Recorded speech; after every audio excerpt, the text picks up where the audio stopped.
Testing 543.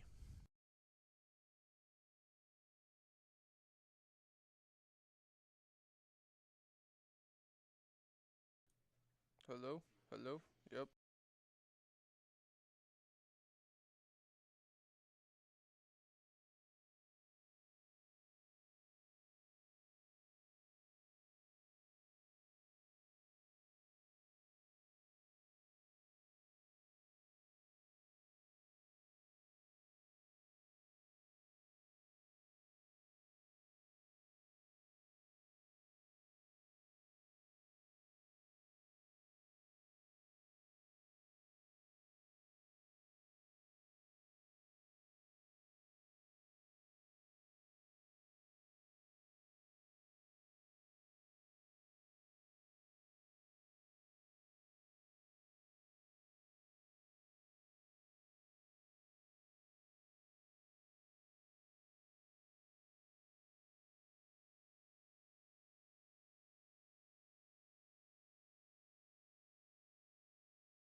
Dr. Fischel.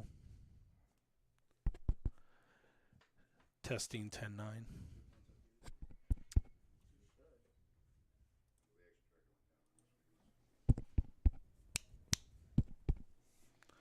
Okay. You ready to go, Hello World? Sure. You get to do it first. Nope, you're on. Hello, world, and we are back. My name's Kyle Fischel, and Ryan Unger jumping in on some action here. Looks like we just running it twice, and I see a flush on top for the Ace King, and looks like we need some help with Ace King spades here. yeah, run it twice. Ace King of clubs is going to get at least a quarter the other hand. We'll figure out. Ooh. And it looks like the quartering's in process. So we're jumping in on a 2-5 no limit game with an optional straddle of 2 to 5x. We'll talk about buy-in is 500 to 1,000. We got 8 players playing tonight live at Daytona Beach Racing and Card Club. And not exciting for the Ace King of Spades. So it looks like Nicole is in this hand, and who was the other player in, Kyle? I didn't see. We're getting into this stream a little looks bit. like Nolan and Nicole, seats 7 and 8 were involved in this one. And he's going to get 3/4 of the pot as he wins the top one, chop the bottom one. So looks like that Red Bull's paying off. Yeah, it's a pretty bad luck when you have Ace King and Ace King and you end up losing half your stack.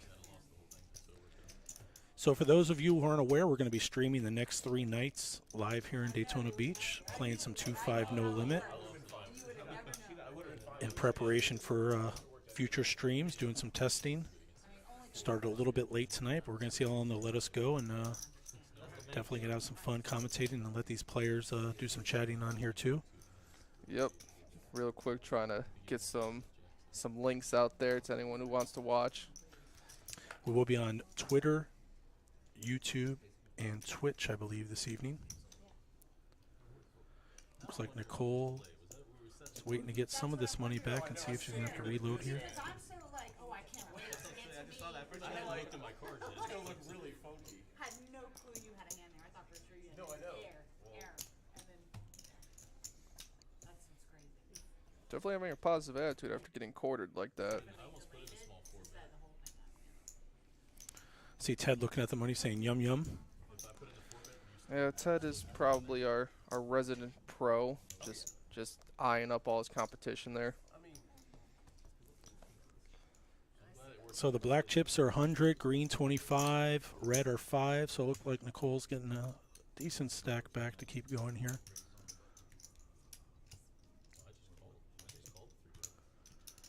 So there's our first look at the table for you all. We have Aaron in the 1 seat, Dr. T in the 2, Todd in the 3, Caesar in the 4, Bob in the 5. You just saw Nolan and Nicole in the hand, seat 6 and 7, and you got Ted, RG in seat 8. And the chips are flying. We already got an all-in pre. Like, that's pretty good as the stream just starts out. Sometimes people come in, they're a little bit timid. They're a little bit, gun-shy. They don't want to look a little bit awkward on stream, but these players have no fear. They're ready to go. So they will be dabbling all night in the 2-card streets. Looks like we're going to get a dealer change here. Give these players a chance to regroup. Eventually we'll get some chip stacks up here for everybody.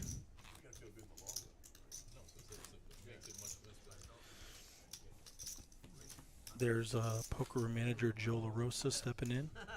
Yeah, beautiful setup here. Got the Daytona Poker live lit up in the background. Very clean, very nice looking.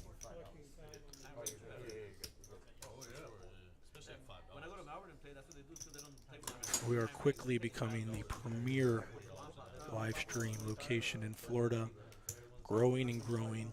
The GAPT poker tournaments and the live stream cash games hopefully coming on a more regular basis. Let's see what's going on here.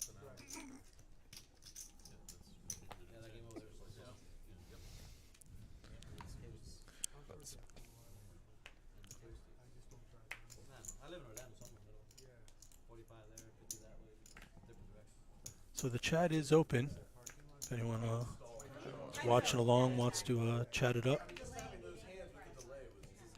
We did say something about a straddle, so they are able to straddle between 1 and or 2 and 5x, so it would be 10, 15, 20, or 25.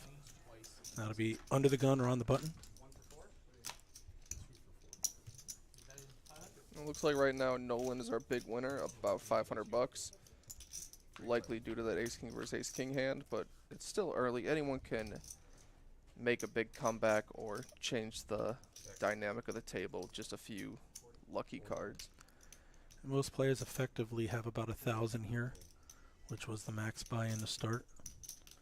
I like seeing Ted just bet into the two other players with air and just getting it through as gets pocket fives to fold, but He has something about playing a 9 in his hand. We did talk to some of these players about their non-premium starting hand selection in pocket, or I'm sorry, natural 9 is what we're going to call Ted tonight. yeah, Ted's favorite, natural 9. He chooses as his bluff candidates. Good to know.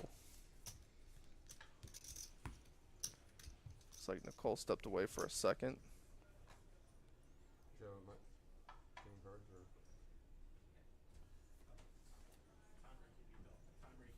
Ted with a very strong VPIP too, 40%. Playing almost every other hand. It's very high. Not this one though. Some of these players are playing together for the first time, but a lot of these folks do play regularly here in Daytona and in Orange City, so there's a little history between some of them. So maybe Ted has a good read on what to expect out of certain players on this table.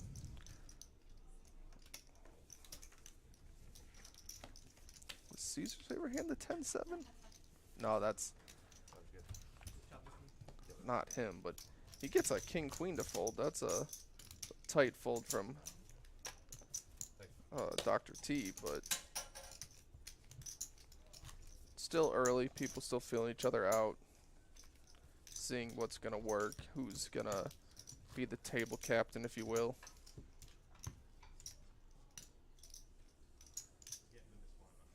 This stream is 8-handed this evening. With Nicole away 7-handed, they can open it up a little bit and get aggressive here. Got the pretty faded spade cards in action. Yep, I definitely like the faded spade cards. The 4 specifically doesn't connect to the top, so you never accidentally think it looks like aces. Love that little aspect of it.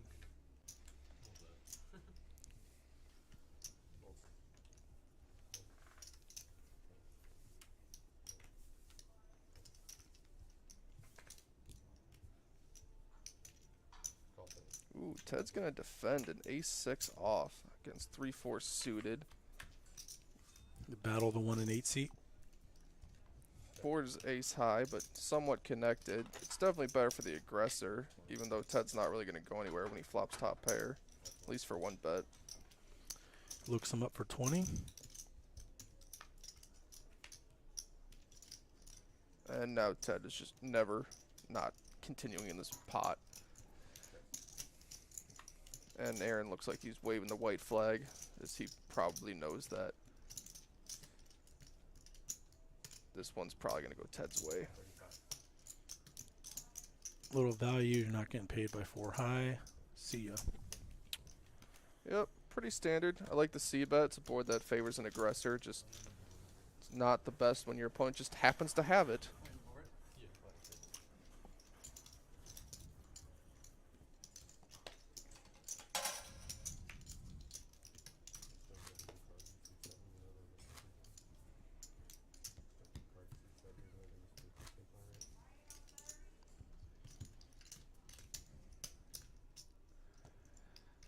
Might have to go out on delay here and buy some drinks for the table, Kyle. Yeah, definitely need to loosen them up a little bit, liven them up. Table talk, not exactly the most vibrant at the current point, but Well, we did warn them if they didn't talk, we would, so we'll see if they loosen up a little bit. yeah, start telling jokes. Well, I got bio sheets on them. It's pretty exciting stuff here, Kyle. Oh, I feel very motivated to start talking about some of these players. Caesar just limp ace jack offsuit. Also a smidge tight. See, and then Aaron comes in with the action, ace 3 suited. He's not going to just limp. He's ready to battle. A little 12x.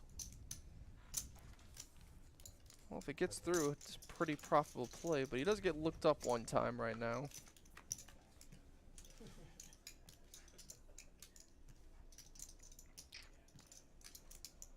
Well, Aaron's got backdoor diamonds, so I don't think it'll get that far. Aaron, very high aggression factor. Definitely c-bets a lot when he opens. See if Caesar picks up on that. Middle pair is probably good enough to continue, but against two streets, it's kind of hard to hang on, so. But Aaron picks up a piece, so he might just choose to just check this one back, take his showdown value. But he's going to decide to push the action and try to get a weak queen, weak jack, maybe 10-9, He's ace definitely king. sizing right there. That's a pot-sized bet, it looks like. Yep, trying to get single pairs with weaker kickers to fold. And he gets it. Yep, it's definitely going to work. And he doesn't show. He probably thinks he was best. That was a value bet. Any two-card Aaron. He That's what wanted to we're get gonna call called. him. I mean, I'll play at least 4 times. If I have to. I would do All right, we're back to a full table here. okay. That's your ace king. I know what's coming in the rear. Felt good. Cole is back. Okay, that's cool. I just don't want. You have ace king? I just don't want. No, I think it should be one. You had a chance to play a little bit with Nicole earlier today, but not very long. First time playing with her? Possibly. I might have played with her before. I don't want to just guarantee that was her first time, but yeah, the table before the stream was really fun. A lot of bots were like 40, 60 bucks a piece, like 4 or 5 ways. It was great, but then some players left and they got ready for the stream, and other players went to their tables. Now I'm here, so you know.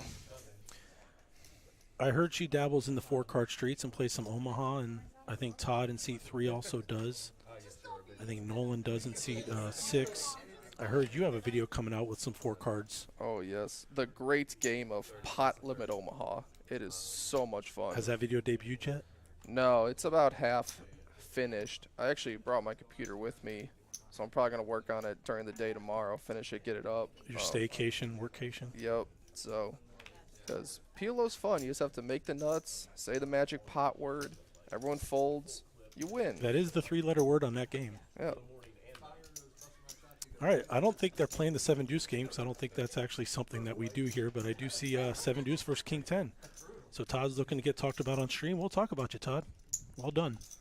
Well, he's going against the most aggressive player at the table who's been playing a lot of hands. Just unlucky that this time the person flopped top Maybe pair. a 5 will come, make it interesting, or not. And I think Aaron's just going to let Todd continue to put in. So he sizes up there. It looks like 110. Yeah, unfortunately for Todd, Aaron definitely has played bigger, 130. so he's not. His bet sizing's not really gonna It's scare a him pretty off. big pot for 7-deuce. But that might be the sizing he needs. Only 330 though. Aaron's going to get a count here. It's not that much compared to the size of the pot. You have top pair, diamonds missed, 5-7 misses, 5-3 misses. Is Todd showing if he wins here? Oh, he's 100% showing if he wins here. If he gets called, he might show anyway. But This will definitely get the game out of the muck. You see those black chips behind. I believe those will belong to Aaron. We'll see them on the table shortly. Todd is definitely. And there's a call. Is he? You're good. Let me see. Oh. 7 deuce. Oh. I said I thought he would show if he got called because it's good for the game. I think Todd's watched a lot of the old high-stakes poker videos, I guess. Yep. I mean, he picked the right sizing. He was against a hand that theoretically could have folded, just not this time. Something happened, though. Looks like Todd disappeared. Yeah, he either is getting a rebuy or taking a walk. Can't blame him. You know, it's. Give a lot of props to someone who will put in a third barrel on stream. Not many players are confident enough to even attempt it. So It was the only way he could win. Yep. So props to him. Hey, Kyle, if you have to jump in this game, I might have to cover for you. Yeah, I'm not sure they would like that. Oh, how can Aaron fold after such a nice pot? Oh, Dr. T, remember Paul McGrill before your time, Kyle? Used to call those ducks. Paul McGrill, they called him Quack Quack, was a poker pro back in the 90s. Oh, I'll show my age. I always call it Huey Dewey. Let me find Louie. Oh, very good. And then sometimes Uncle Scrooge comes along too. You want to see a four-way flop here? Deuces, ace king, ace jack, king queen suited. Everyone seems to whiff pretty hard. It's hard for Dr. T to know he has the best hand here, four ways. And Bob's gonna put in a C bet. He has a 10% VPIP right now, so that's gonna look super strong as he's played very few hands, and everyone does give him credit for this one, so that's a good C bet from him. A lot of people would just check it back when it's four ways and you have ace king and you whiff, but That's a good image play for him. yeah, he uses his image to the max there. And he thinks he's bluffing with the best hand.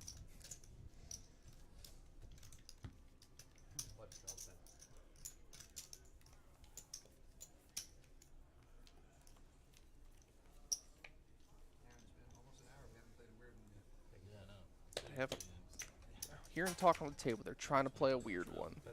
So We did challenge them to open up their ranges. We'll see how that goes. yeah, but it's still their own money on the line, so a lot of people are still gonna try to take the opportunities they have to make as much money as possible. They're not gonna get too out of line. Besides the 7 deuce, so it's not impossible.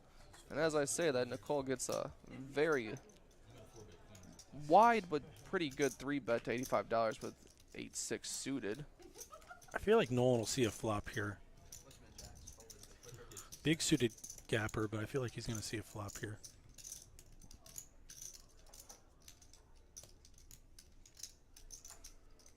Getting about 2.5 to 1, just a little bit better. Yeah, but the problem is then you play the whole hand out of position, and even if the board is like 7 high, are you even like happy? You're losing all the overpairs. You're losing to a lot of the ace X with draws, like flush draws. You know, they might even just continue with their overcards. It's tough to hang on with that. Well, I feel like I owe him $50, whatever he put in there, because I did tell him before the stream that 4-7 suited was my favorite hand. So Oh, sorry, Nolan. induced action. What is happening? Well, when I asked him what his favorite non-premium hand was, he pretty much named so many I couldn't write them down. Nicole was close. She's a 10-8 suited. She had the 6-8 in that one. Oh, Nolan likes the 5-7, so he was one off there. Now he's got a suited ace. That's a lot better. Tilt raise. No, that's a premium. But what's the table image here? You just fired off into Nicole. Lead out again. Ted's going to play. Ted's going to see if he can get a 3-bet through. He's going to do it lighter. But he saw the last hand. He's going to see if this opponent's going to stand his ground or just let the 3-bets run him over. I would say this one is the time to stand it up. And Ted is definitely have one of the widest 3-betting ranges, I would say, at the table. And he's going to have position here.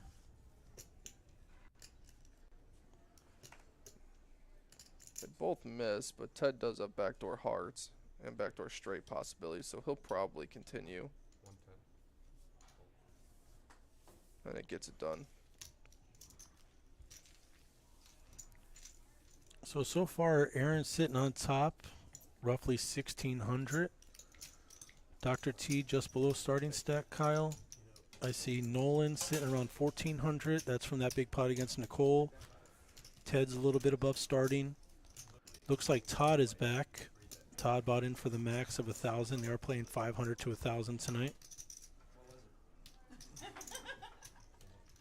We're 25 hands in, so at least people are playing some hands. It's not super tight. Seen some looser 3-bets.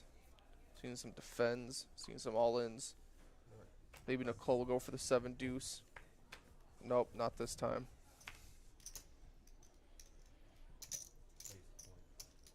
A lot of people are embarrassed when they turn that over. I don't care. I put my money in. This is what it was. It didn't get through. It shows my image for later, so you got to own it. Yeah, I'm always fine with the river bet, just you're good muck. I typically don't show unless they ask because they can, but you know, I'm fine with people knowing that I have the ability to bluff. It'll give you the chance to get paid off in the future. You just gotta think of it as an investment. I'm doing this to make sure I can make money later. So another flop. No one connects really. See who is going to win this one. $40 bet takes it down. We don't want any cold decks, but it is fun to see big pots. Oh, I think it's just as good seeing everyone miss, see who wants it more, who's gonna outplay and fight for those chips. Those ones are the ones that I find the most interesting. Oh, you don't think it's interesting when you just get aces versus kings all in pre? That's not fun. I mean, it's still gonna make the vlog, but it's not like my favorite. It's good results wise. It's not the best. Like, no one's ever had that happen. Been like, oh, that guy's a great poker player. The great poker player would be the guy that could fold the kings correctly, but that's far and few in between, and probably just shouldn't happen no matter what. But jacks versus fours versus 6-5. If I'm Caesar, I got to put money in there too. Oh yeah, 6-5 is great multi-way. You're unblocking everyone else's hands. If you flop, you're gonna flop good, know exactly where you're at, continue or just whiff and get away from it. Ted's unlucky with the jack 8 there, but he's got priced in too. Let's see. 6-5 actually flops pretty good, but actually bad that he's up against jacks. And Dr. T's open-ended, but let's see. I think 6-5 can actually fold when it's a bet and a call, but we'll see what Caesar wants to do with it. He doesn't have all clean straight outs either because of the diamonds, so. Yeah. But getting 4-1, he puts it in.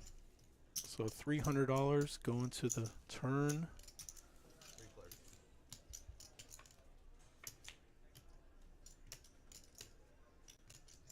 And Dr. T with the only diamond. This should slow everyone up, really.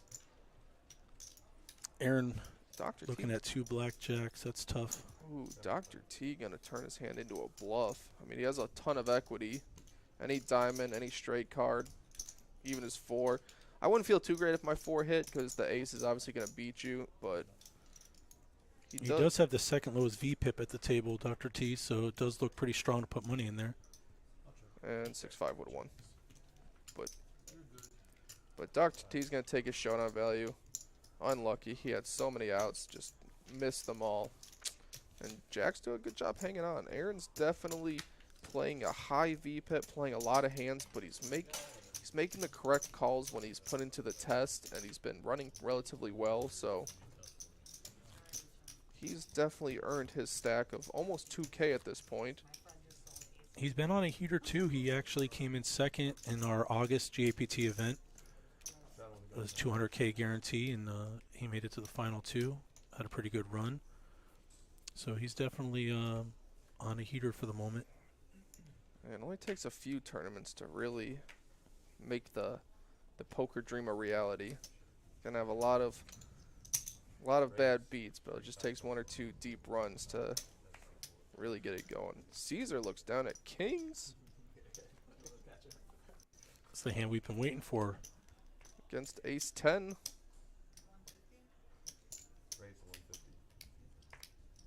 Against tens, and Nicole's gonna pick a unfortunate time to 3-bet. But she is out of position, so I like the 3-bet. A lot of dead money in there typically. Just unlucky that Caesar has it, and me having a little bit of experience with Caesar, believe he's definitely gonna put in the 4-bet.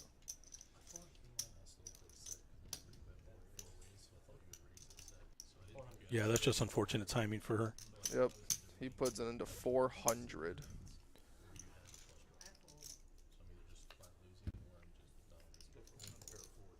I actually think Nicole played her hand very well. I think it's a good 3-bet. I think it's a good fold to a 4-bet. Just sometimes your opponent just has it. And he showed, so she can feel good about that. She saved a lot on that hand. Yep. And had a dead 10, but would have no way to know that.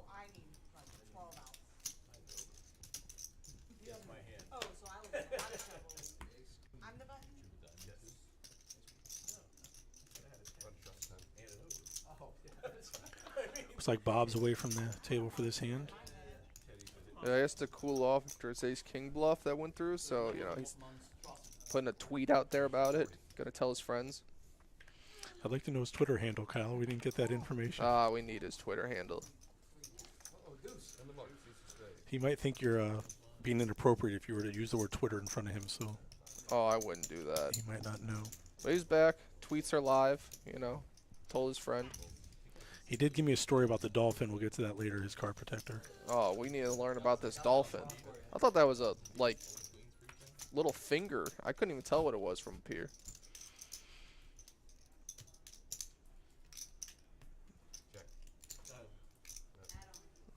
Ted whiffs. He's probably just going to check, give up if any aggression's thrown. But when it's checked through, he could try to take a stab at it. But at this point, the board's just actually really good for sixes when it checks twice. It's like Nicole might be topping up a little bit.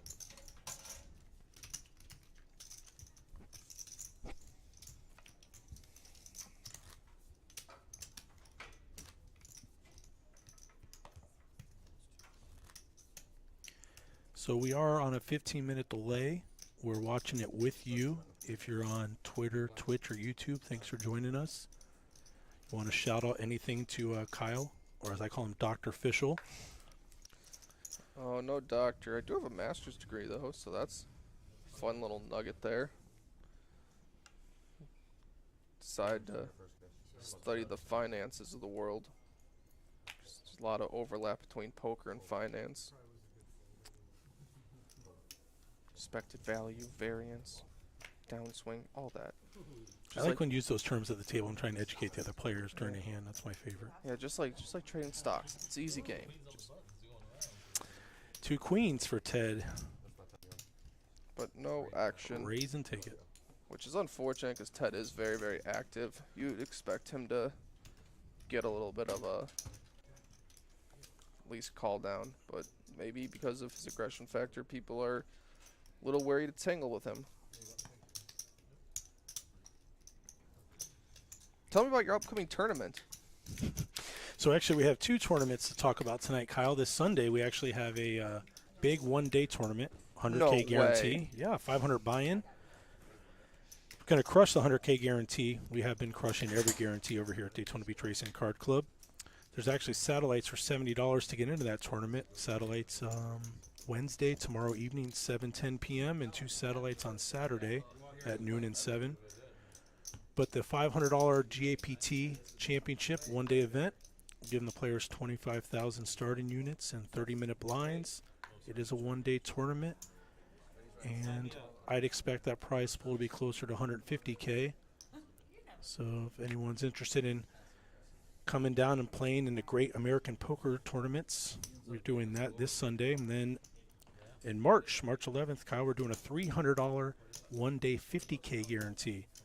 Deepstack tournament, 25,000 chips, 30-minute blinds. Both of those are one-day events, so you have a chance to play for the day. No need to bag, just take it down. Yeah, I played tournaments here back when I went to college at Stetson, and they were always a lot of fun. I remember back in the day they'd have a $250 tournament where they'd provide you with food and drinks, and that was the best. I'm sure those players appreciate your donations, Kyle. I got 8th place in one of them. And it was paying 7. That's fantastic. It was paying 9.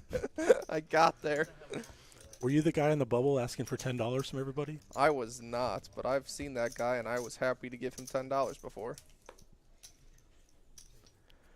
Take what you can get. Yep. Since you are dabbling in the 4-card streets, it'd be fun to see you in a PLO event. You probably just get some beginner's luck and take it down. The first time I ever played PLO live, I bought into a $600 World Series of Poker event and made it to like 30 from the money. So, and it was so much fun because, like, honestly, a lot of the players that bought in that tournament really had no clue about PLO. Not that I did either, but, you know, when people are asking, like, how much is in the pot and what the pot is, and you can kind of tell that if you can't calculate it yourself that you're not really, like, playing it a whole lot. And I probably would have went deeper in that, but I got a really bad table draw. Like, My table broke, and I went to another table where, as I sat down, there was like a 4-way all-in, where one person won and had like 1.2 million, and I had like 300K, and then we were sitting 5-handed, and they just potted it every time, and it was just a really unfortunate table draw right before the money. That's when they build those stacks, all that pressure. Yep. Stood my ground at the right spot, though. Just missed a 2-pair and a flush draw versus a higher 2-pair and a straight draw. I had everything. I just whiffed. That's PLO. Yep. I wonder the nostalgia factor, how many people buy into a tournament like that just because it's 600 and want to say they played a World Series event. Oh, it's so much fun. And then the year after that, I did a $600 rounded round tournament, and that was I was just waiting for the PLO hands to come up because the Hold'em was like so boring by comparison. Just wait for the 8 hands to go by and then be like, all right, give me 4 cards, let's go. But so as my tournament's playing live, I have a 100% win rate at PLO, so that's super fun. Well, we'll see that video when it comes out. Maybe I should be a 4-card pro. That's why I was down for a PLO stream. Coming soon. Yes, I understand it's a lot tougher with the graphics and the readers, and there's a lot more that goes into it. Well, the team here is doing a pretty good job, so I think they can do it. They'll get it done. Dr. T opening the ace-3 of spades. No hat. He means business. Exactly. But he just wins.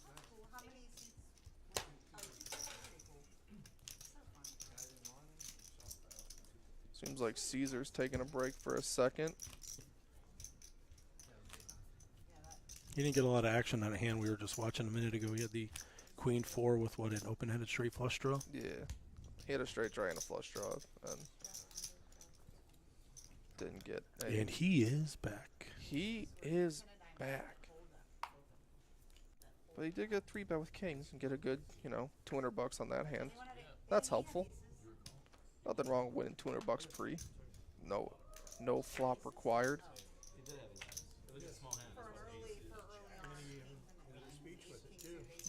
I don't know what I can beat. Clearly the cards aren't being shuffled as Dr. T gets the same hand. I'm having deja vu. Oh, he has to open it again. Let's see if it works 2 times in a row. Standard 4X. Caesar's going to protect on the button.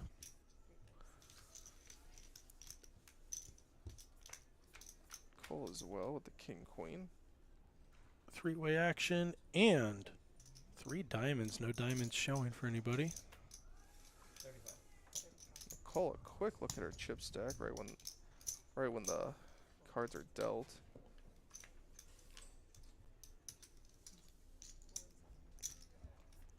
Gonna be a bet and a call. Second pair versus top pair. Now second pair and open-ended versus top pair and a gut shot. I got Jack. And they went quick. Check, check. Yep, Cool. Take that down. very reasonable. Jack is a decent amount of showdown value, but I guess you could try to bluff when the ace hits, just trying to get exactly the hand you're against to fold. The pot probably wasn't big enough to fire into. Yeah, there's no shame in just taking showdown value.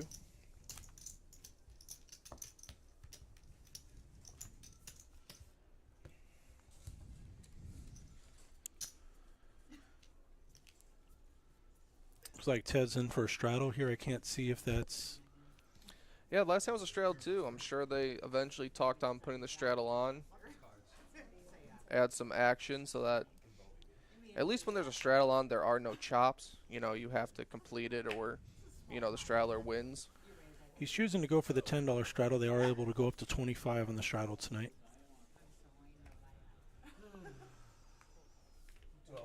Let's see, it puts a hand like Jack 4 suited in a weird spot. There's like a lot of value out there, but it's not a great hand. But King 9 also not a stellar hand, but good enough against a random hand.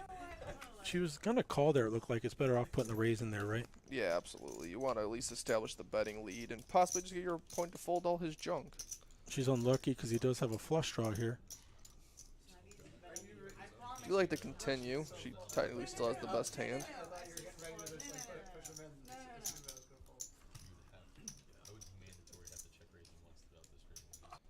And no one runs better than Ted.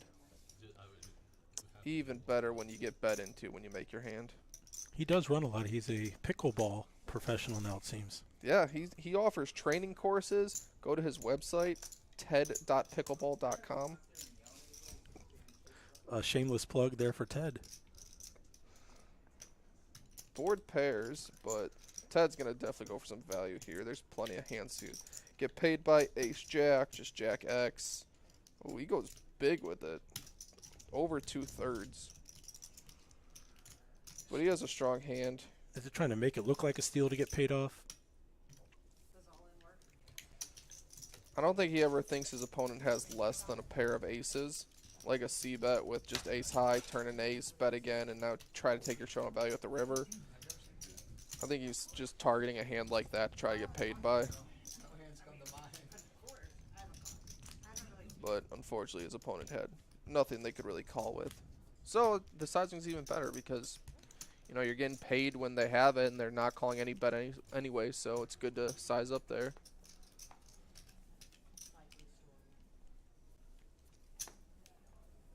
I wonder the significance of Dr. T taking the hat off for that hand before.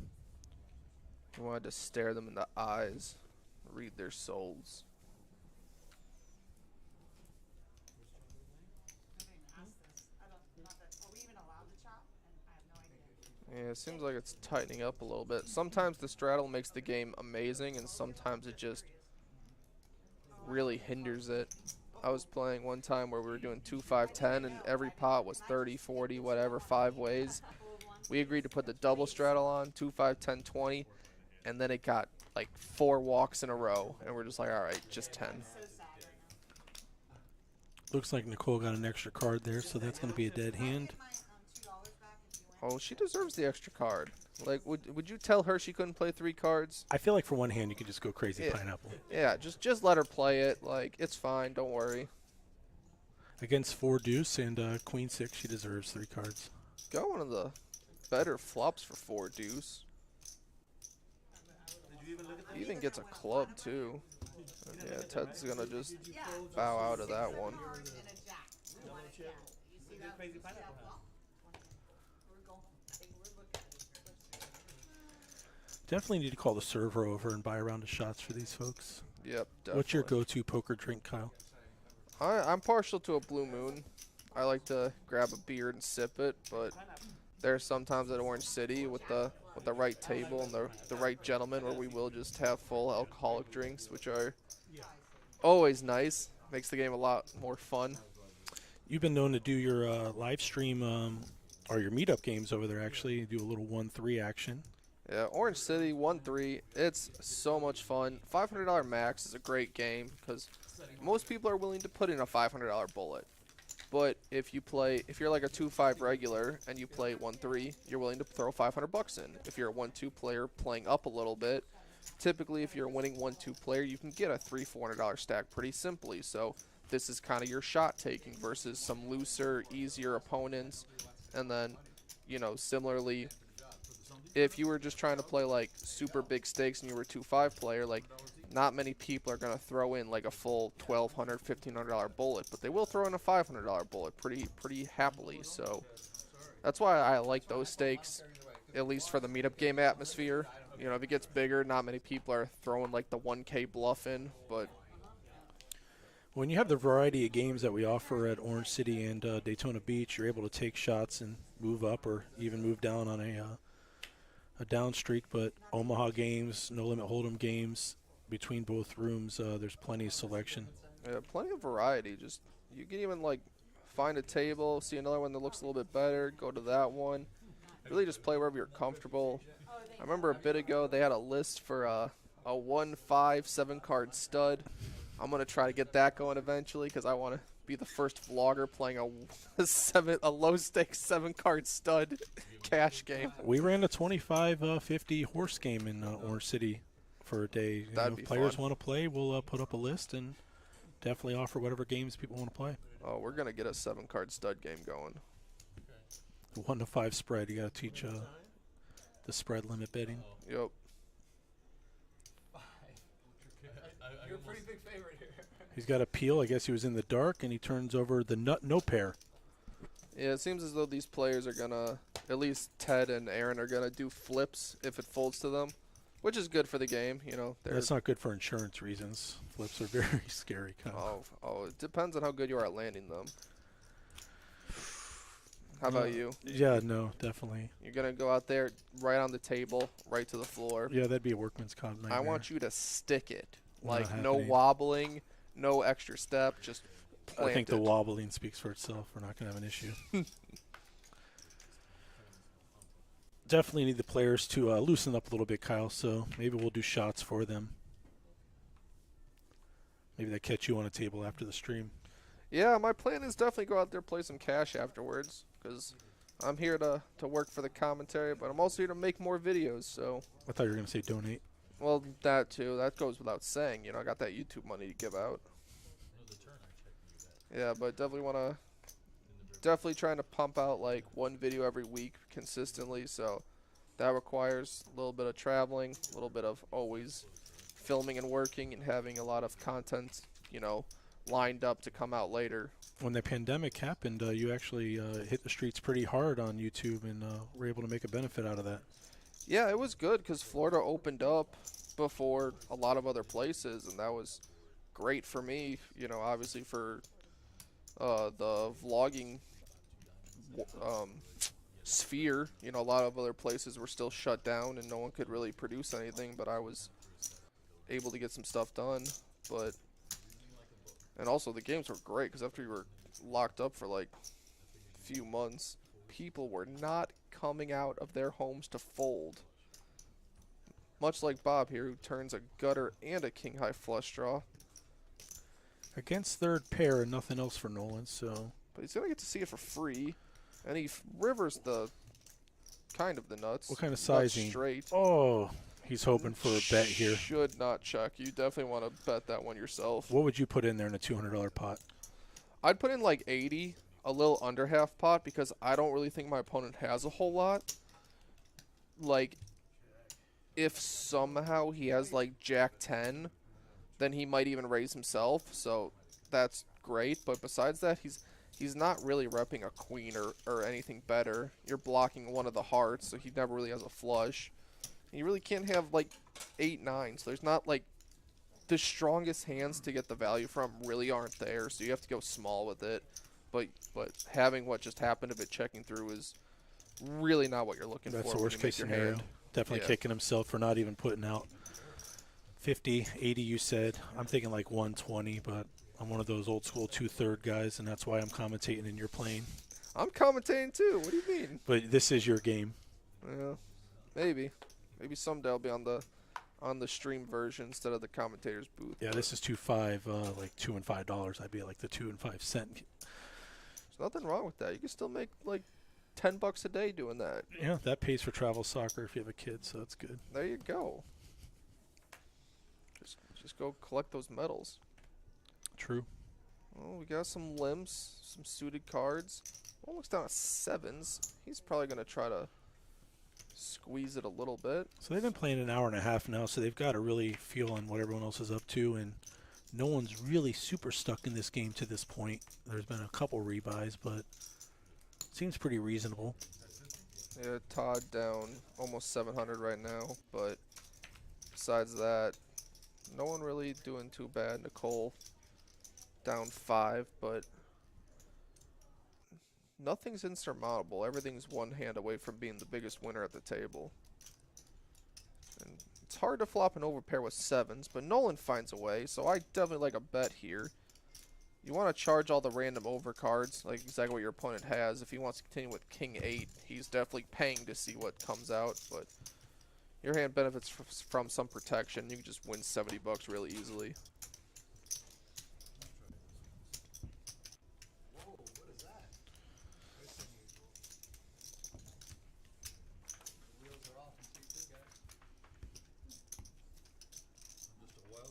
So this is hand number 40. 39 or 40, one or the other. And they're going to be playing this game maybe with a new group or some of these regulars tomorrow night and Thursday while we do these test streams out. Trying to get all the technical stuff down for the big events that they run over here at Daytona Beach Racing and Card Club, and the goal is to have regular cash game streams, including the 4-card variant. Oh, that'd be fun. Maybe we can do one of your 1-3 meetup games on stream sometime. I'm sure your fans would like that. That would be actually very nice, really. Like, that'd be a fun time. Your tens of thousands of viewers. Yeah, my tens of viewers would love to watch. Tens of thousands of viewers. Like, tens of people could watch. One of your best videos has, what, close to 40,000 views? Yeah, something like that. Yeah. You're very humble tonight, Mr. Official. I try to be. Well, unfortunately, Ace King whiffs on this board. Do you get a prize when the dealer flops 21, or how's that work? I think you get 2.5 times the pot. Except a lot of casinos are dealing away with that, so maybe just 2x. 6 to 5.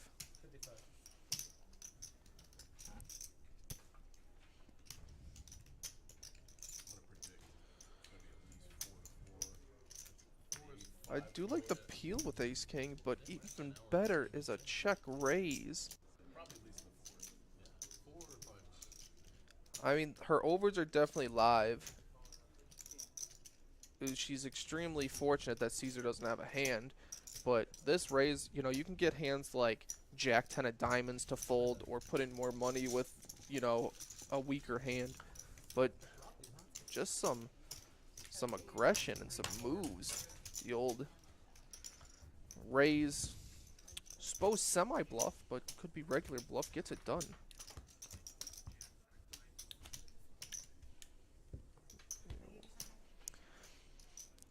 I like the 9-7 suited there. A bunch of our players did put on their bio sheet here their non-premium starting hand favorites, and a lot of them have a 9 in there, which is kind of unusual. I know in Omaha you don't want to see a 9 at all. It's called a dangler, but Is that a thing? 7s, 8s, and 9s, Kyle, if you're playing in the Omaha streets, especially high-low or dangerous cards you don't want. Well, I definitely want kings when I'm playing Hold'em, like Bob here. But you need someone to have queens, right? Well, unfortunately for him, with his Well, 10% VPIP, yeah, you're going to get a lot of respect. Todd did not want to take 7 deuce up against kings. Yeah, he tried it once. It didn't work out too well. He learned his lesson. He did fire all the clips at that one. Maybe he's a little gun shy now. I mean, I think it was against the opponent you want to do it against. You definitely don't want to do it against the guy with a 10% VPIP. Like, that's you can just give him credit and move on and wait for a new one. King Trace suited for Nicole, gone. Ted's going to put some money in here. Got a little delay on Ted's hand. Oh, ace 2 suited. I thought maybe we'd play along with Ted, but we get to see. Catching up fast. Caesar's going to look him up on the button with Jack 9 off. Bob is out. Nolan's out. Ace deuce, Jack 9 to the flop.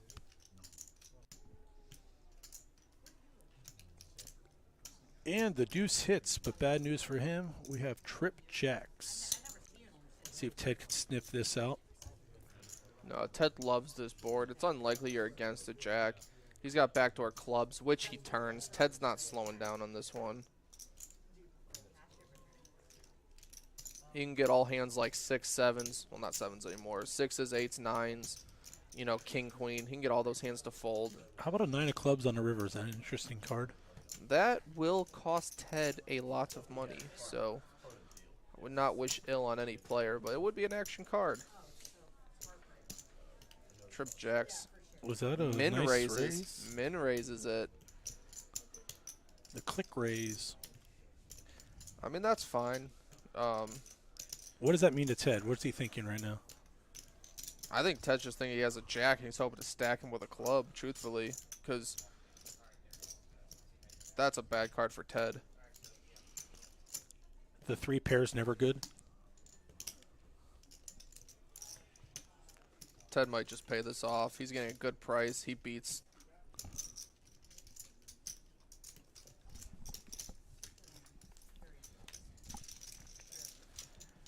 Yeah, but he does agree that this line just looks like a jack a lot of the time. You're probably not betting the river with busted diamonds. You block the clubs. So you would have lost a little bit more money there if you're Ted. No, I would fold. I just thought Ted would call. I'm a nit, so you watch my videos. I fold queens pre. Like, We do want to thank everyone for tuning in. If you're on one of the platforms we are on tonight, we do have our comments showing now. We're missing out on some of these, so if you're on Facebook, YouTube, Twitter, we do appreciate you tuning in. Try and get caught up with a couple of the comments and say hello. But yes, this is Kyle Fischel sitting next to me, Mr. Vlogger Extraordinaire, 1325 and higher, learning a little bit of the 4-card streets. And yep. my name's Ryan Unger, and I'm one of the managers over at the Orange City Racing and Card Club, and you got us tonight. Yep. Kyle Fischel, officially one of the 2 best commentators at Daytona. It's amazing. Proud to be here. If you haven't ever watched a video and heard the Hello World or the We Are Back, you are missing out. Please check him out. You'd enjoy the videos and see some poker rooms, but does a lot of videoing in Orange City. We are friendly to vloggers in Daytona Beach, doing big things with this live stream, so we're happy to be here tonight. Yeah, really great to see a room that just kind of embraces the potential and stuff. Literally, you know, they gave me the okay back in the day where filming was not widely acceptable anywhere, so very grateful for them for that.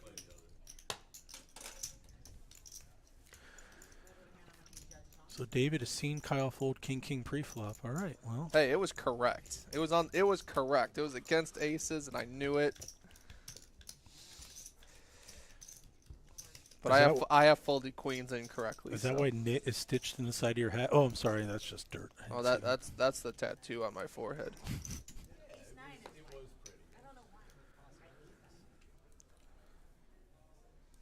Yeah, you call queens for a 5-bet jam? I didn't, but it would have been correct. Guy had jacks. Oops. Oh, here's a hand right here. I've got a.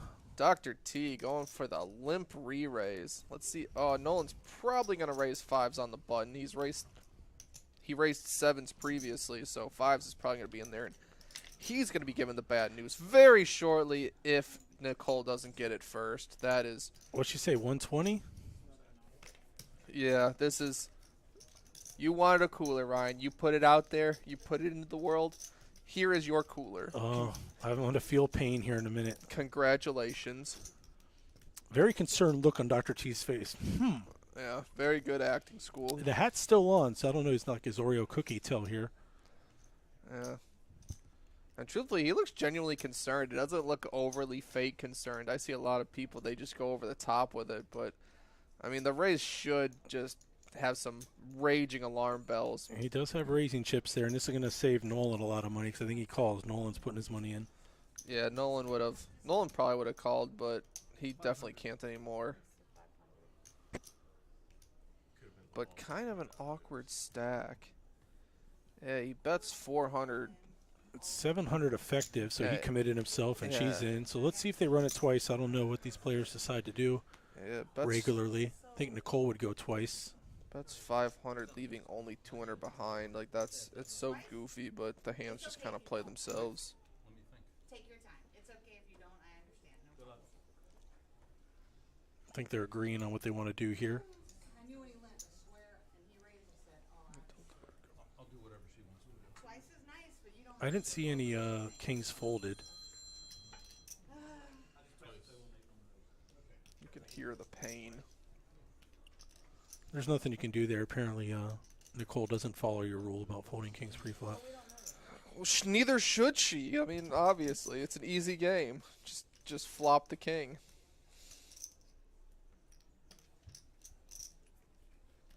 This would be really brutal if I lost twice. Care to take that down? So it sounds like they went twice. So she's got kings full up top. There's one king left in the deck. Yep.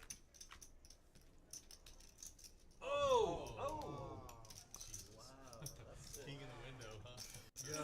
I can't see. Kings were almost destined to just scoop. Running but- diamonds or queen jack. Otherwise, it's over for Nicole on the bottom board, and that's it. Yep. Chop So chop. we don't feel so bad. They chopped up Nolan's pre-flop donation. Yeah, but king in the window, sometimes it's just your time. I thought there was going to be a scoop. That would have been somewhat fun. That's the best $28 Nicole has ever won. It does feel better to chop than lose when you have the First card I kings. saw was a king on the second board. I'm like, wow. Whole table got a kick out of that one. So I wish the cooler knew existence. You're blaming me for that. Because you did. You asked for it. You put it out there. You demanded it, and here it came. We didn't see any fives, right? Good fold, Nolan. Good fold. Did you win twice? I'm gonna go. It's crazy that you can go like that. Yes, but yes, it is. Yeah, time. Just shy of 2 hours into this game, and the players are loosening up. It looks like, especially with the table talk. So we're trying not to interrupt too much of that. As much as Dr. Fischel's commentary is such an asset to this stream. Definitely wanted to hear the negotiation because I'm a two times always kind of guy. That's just always my perspective. Like, if I get aces in pre, I don't even care what you have. I'll just offer to run it twice. And a lot of times I get told no, and then I show aces, and they're like, why would you offer to run it twice? I'm like, I don't know, why not? The real question is, are you a chop it when it's short-handed kind of guy? 5 and under, I probably just run it out no matter what. I heard that discussion once. Well, I don't chop it if it's five-handed. I wouldn't either. Let's play. Yeah, because at that point you're just chopping every other hand, and the game can just never continue. You need people to be able to force a little bit of action. It's the reason for the blinds. If there's no blinds, I mean, poker would be a lot different of a game. Although there is the ante-only variation where everyone puts in a chip, it goes right to the flop. Also known as bomb pots, but it could be called the ante-only game. They may run some bomb pots on tomorrow or Thursday night stream, depending on the players and what they decide to do. But tonight they are doing the straddle from 2 to 5x under the gun or on the button. 500 minimum, $1,000 max buy-in. Green chips are 25, reds are 5, black chips are 100. The blue and yellow are for tipping. I thought the blacks were for tipping. Man, this guy over here doesn't like paying the workers. Ooh, low blow. Low blow. Ooh, Nicole folded ace-4. She would have binked it very hard. But good thing she didn't, because Aaron binks it even harder. And he's probably going to get some amount of money out of this one. Thin value for top pair call. Call. Yeah, absolutely. Flush draw misses. You beat a lot of his ace highs, which I believe that Aaron would bet river with. That's a very hidden hand there. Yeah. I would have peeled with ace-4. You would have stacked me. Oh my god. Yeah, Nicole, I feel you. I said that same thing. It's a good. Feels bad on the turn. Feels good on the river. What so an orbit nice for fold. Nicole. Gets Yeah. half her money back or all her money back. The kings versus aces and Fades disaster. yeah. That's all poker is. It's just you gotta dodge the landmines, and they're everywhere. Got a request for double board bomb pots only, please. I agree. Those are the best kind. The PLO variety. So much fun. Hoping the rules. That's for Add you 'em young sometime. players. I don't have the heart for that. Oh, it is so much fun. Double board hold'em though, like it's awkward because you're often only playing one board. Well, how many And- cards do you need, Kyle? If you're doing a double board hold'em bomb pot, it's hard to have a strong hand on both boards. So if you have a strong hand on one board and nothing on the other, and your opponent has a stronger hand on that board, and you all get it in, then it's just nuts versus second nut versus ace high versus king high, and you just get scooped, and it's just the grossest thing. That's why you need the PLO for the two boards, get the extra possibilities for both boards. But king high flush into ace high flush. And a gutter for Aaron as well.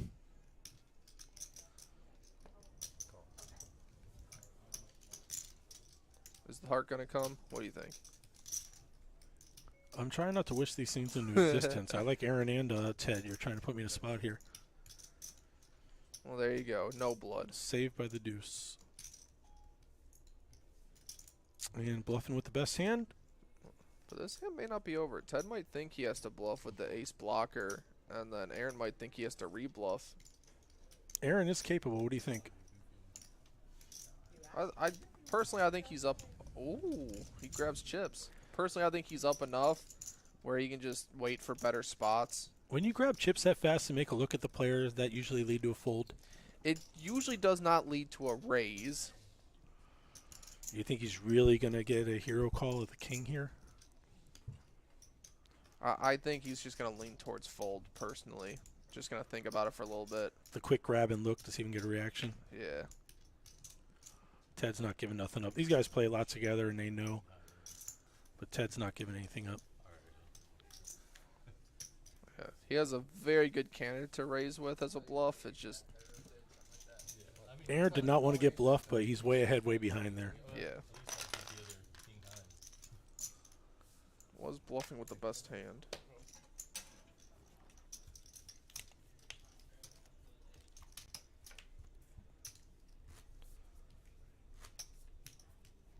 When is your next meetup game planned? Do you have one coming up? I haven't looked at the calendar too far right now because March 3rd to the 6th, I'm going to Kentucky. There's a new room opening there, so I hope it's not the room with Chris Moneymaker got shut down last week. well, it possibly is. I'm really not sure. You might want to stay up in the Twitter poker streets there. Probably should. Probably hear about it if it was, but Yeah, Me- apparently his room got a little bit of trouble, so we'll see what happens with that. yeah, it's me. Greg goes all in. Poker Face Ash. 3 of us are heading there for the opening weekend of a different card room. And Well, But- we know it's legal in Florida, so if you want to come down to Central Florida, I spend most of my time here, almost all of it. I'll be here from today, commentating tomorrow, the next day, making videos during the day, playing at night, or commentating at night. So you weren't in town on Monday or yesterday for the Big Ass High Hands. no, I was not. That's one of the big promotions that they do on average once a month, if not every couple months, over in Daytona and Orange City. We get $5,000 to the best hand for a 4-hour period. Oh, I mean, Fills both rooms up. People love that promotion. Orange City, Daytona has the biggest high hands I've seen anywhere by far, by like the largest margins, and it's not even close. And I do like how they experimented. Like before, they had a top 3 hands for an hour. Sure. And that was kind of interesting because so many people felt the beat with a minute left. Well, now you don't go from first place, just go to second place, and you move on. That was called a High Hand Champion. That one's in the repertoire, and the Yep. Big Ass High Hand seems to be the popular one. A lot of the rooms in the area like to look at that one. We call that the best form of flattery, when they look you up and see what you got Yep. going. But Travel down to check out your own stream because it's looking beautiful. yep, I think on average Daytona and Orange City are right around $450,000 a month in promotional money paid out. So definitely top dogs in Florida when it comes to high hands, and very creative. This past Saturday they did 1,000 every 20 minutes. People really like those $3,000 an hour payouts. So it looks like a Jack of Clubs makes a flush here. Aaron was with King High the whole time against Jacks. $500 pot, so we did talk over this one. It seems there's a lot of action here if you want to recap it for us. Aaron's been bluffing multiple streets. He bluffed the flop, it goes check, check, turn. Now Nolan checks and he gets Aaron to bet 350. I think this is just a side call. Like, He's only beat by a king and a queen of clubs, but there's some ace 10 possibilities. oh, you think the boats could be there? Yeah, it's hard to see that. Ace 10 is definitely, I think, would play this way. They flop trips, they bet, turn is a club, they slow down, river, they full house, they bet again. So it's not a snap, and if he has just the king or the queen, which is extremely possible, like if he just had like king, queen, king of clubs, he c-bets on a board that your opponent shouldn't connect with. Turn club, you gain a little bit of equity with a backdoor flush draw, bink your flush. This is not a snap call. This is actually a very tough spot A where crying call. I think it is player specific. Aaron has the ability to bluff, and that's respect to him. Like, some people, you can just put them in a category that they are unable to bluff. So if they're betting and there's a bunch of hands that beat you, just give it up. But if there's an opponent that has shown bluffs, gets caught, has the you're good, and you're beating some value hands, like maybe he has 10 jack, no club. Probably not on a 4-liner. So really, this is a pure bluff catcher. There's not a whole lot of hands you're beating. But it is looking like it's too strong to get away from. It's definitely not easy. Because Aaron's played this hand exactly like he has a higher club. Aaron showed a lot of heart. Yep. Definitely made him think about it for a long time, and I believe he's gonna feel pretty good about this play. I think that bet's trying to get exactly what he's against a fold. 8-9 jack, middling club that you don't really just want to check, give up, see it, and be like, oh, I probably could have got this guy off of it. So definitely like the bet. This looks like Nolan now has crept in to be the big winner so far. Yeah, it just takes one hand, one good call down.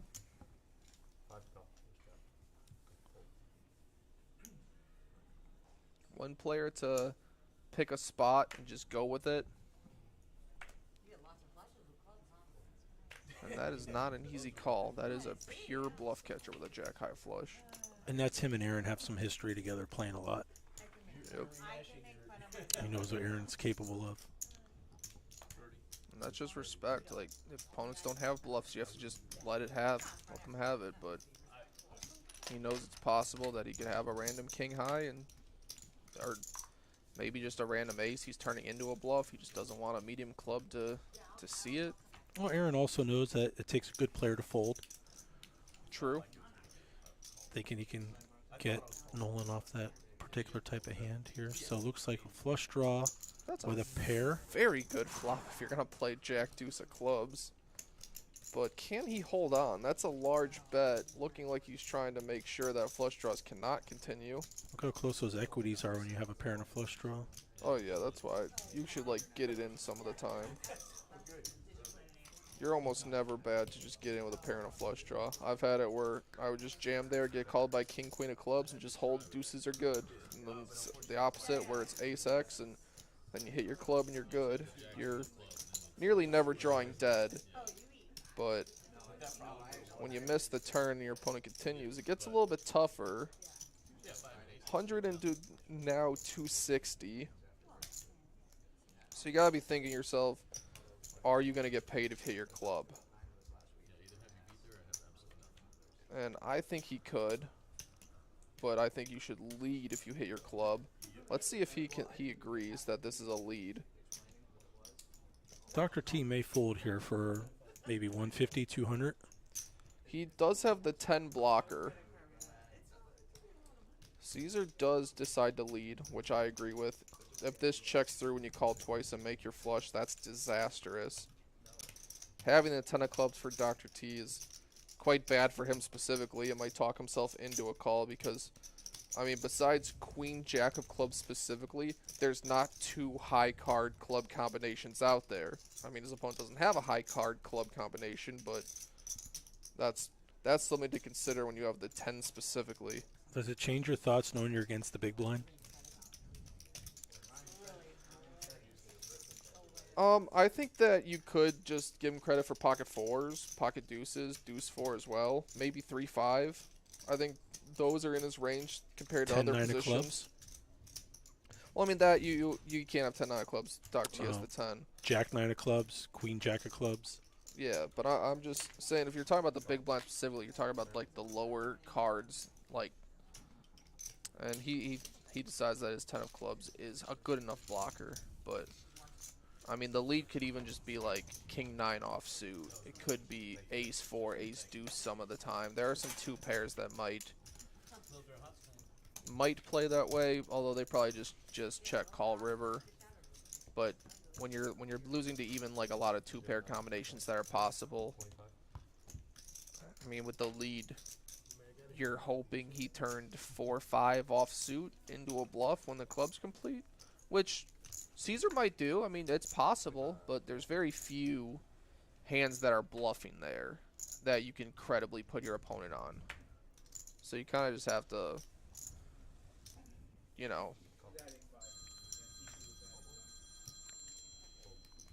So Caesar's creeping up there next to Nolan. Yeah, playing solid. I love his lead there on the river. A check through on the river is disastrous if you're going to call 2 streets. I call this a tournament flip hand. Sevens versus the parking lot. Ace queen, just a call. We have to talk about the dolphin at some point. When it's sideways, I can tell it's a dolphin. But Ted just 3-bets him. Interesting, though, like, Ted 3-bet the tightest player at the table with just ace queen. That's interesting play.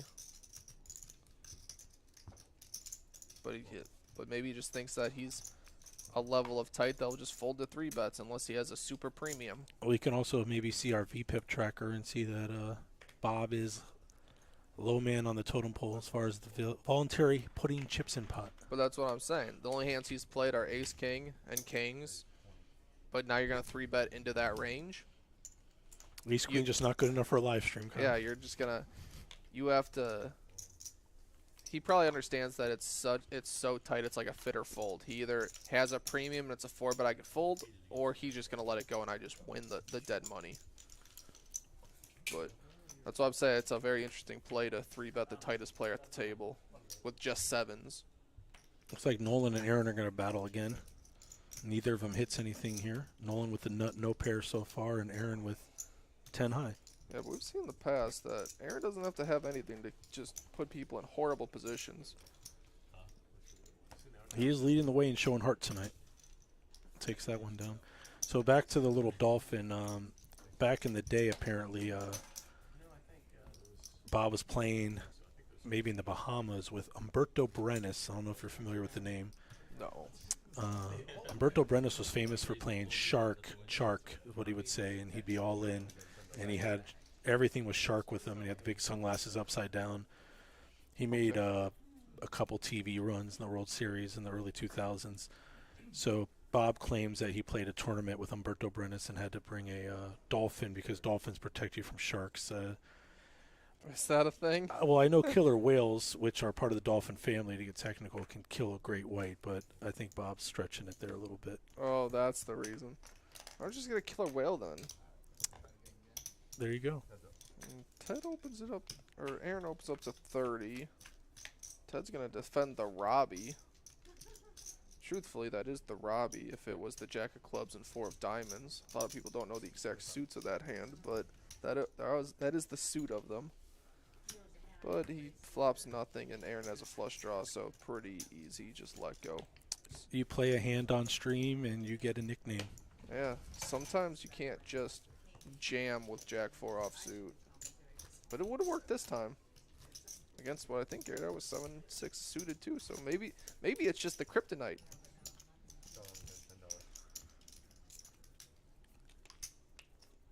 Oh, I think the Robbie is much better than the 7 deuce game because it's actually like possible. You can win with a pair of jacks. Like when people have subbed it out a lot on a lot of different venues, that if you win with the Robbie, you get a bonus, and I think that's great. 7 deuce is just somewhat insurmountable to get a win from actually making a hand, but you can win with a pair of jacks, pair of 4s sometimes.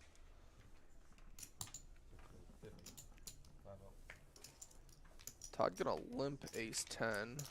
Nolan with 8-7 of hearts. He's definitely raised a lot of buttons, so don't have to give him too much credit for a hand. This is kind of middle of the road.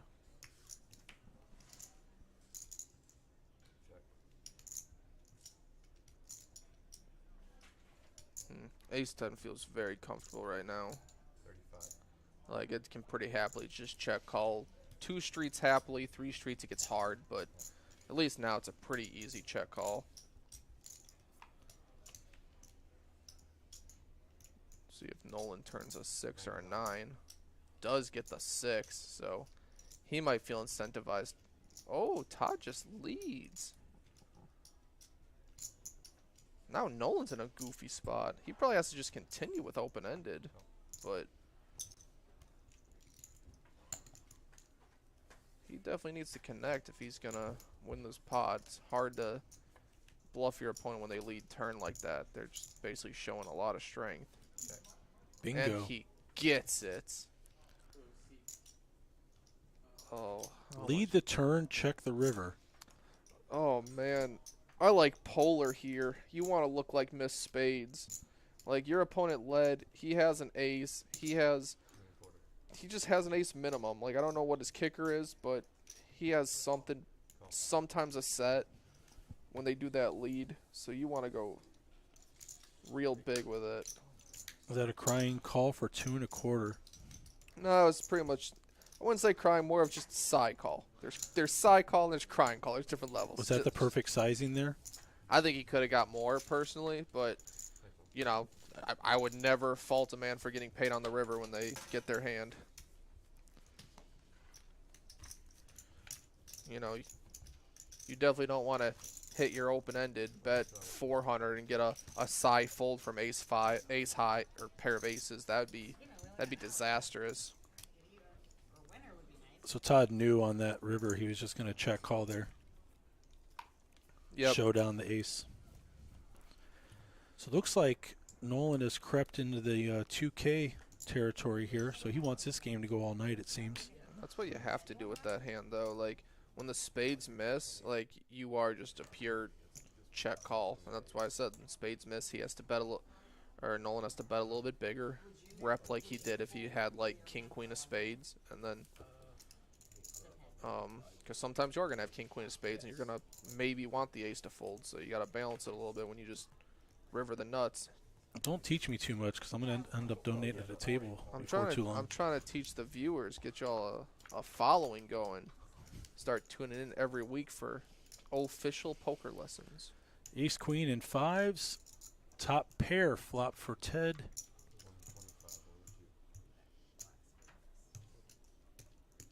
He's going to lead 125 into 170. Yeah. Big bet. Almost 3/4. Five's a disbeliever. Or maybe just believes in position. Check. Card not as good for ace queen. Check. Decides to check. Aaron probably going to check behind.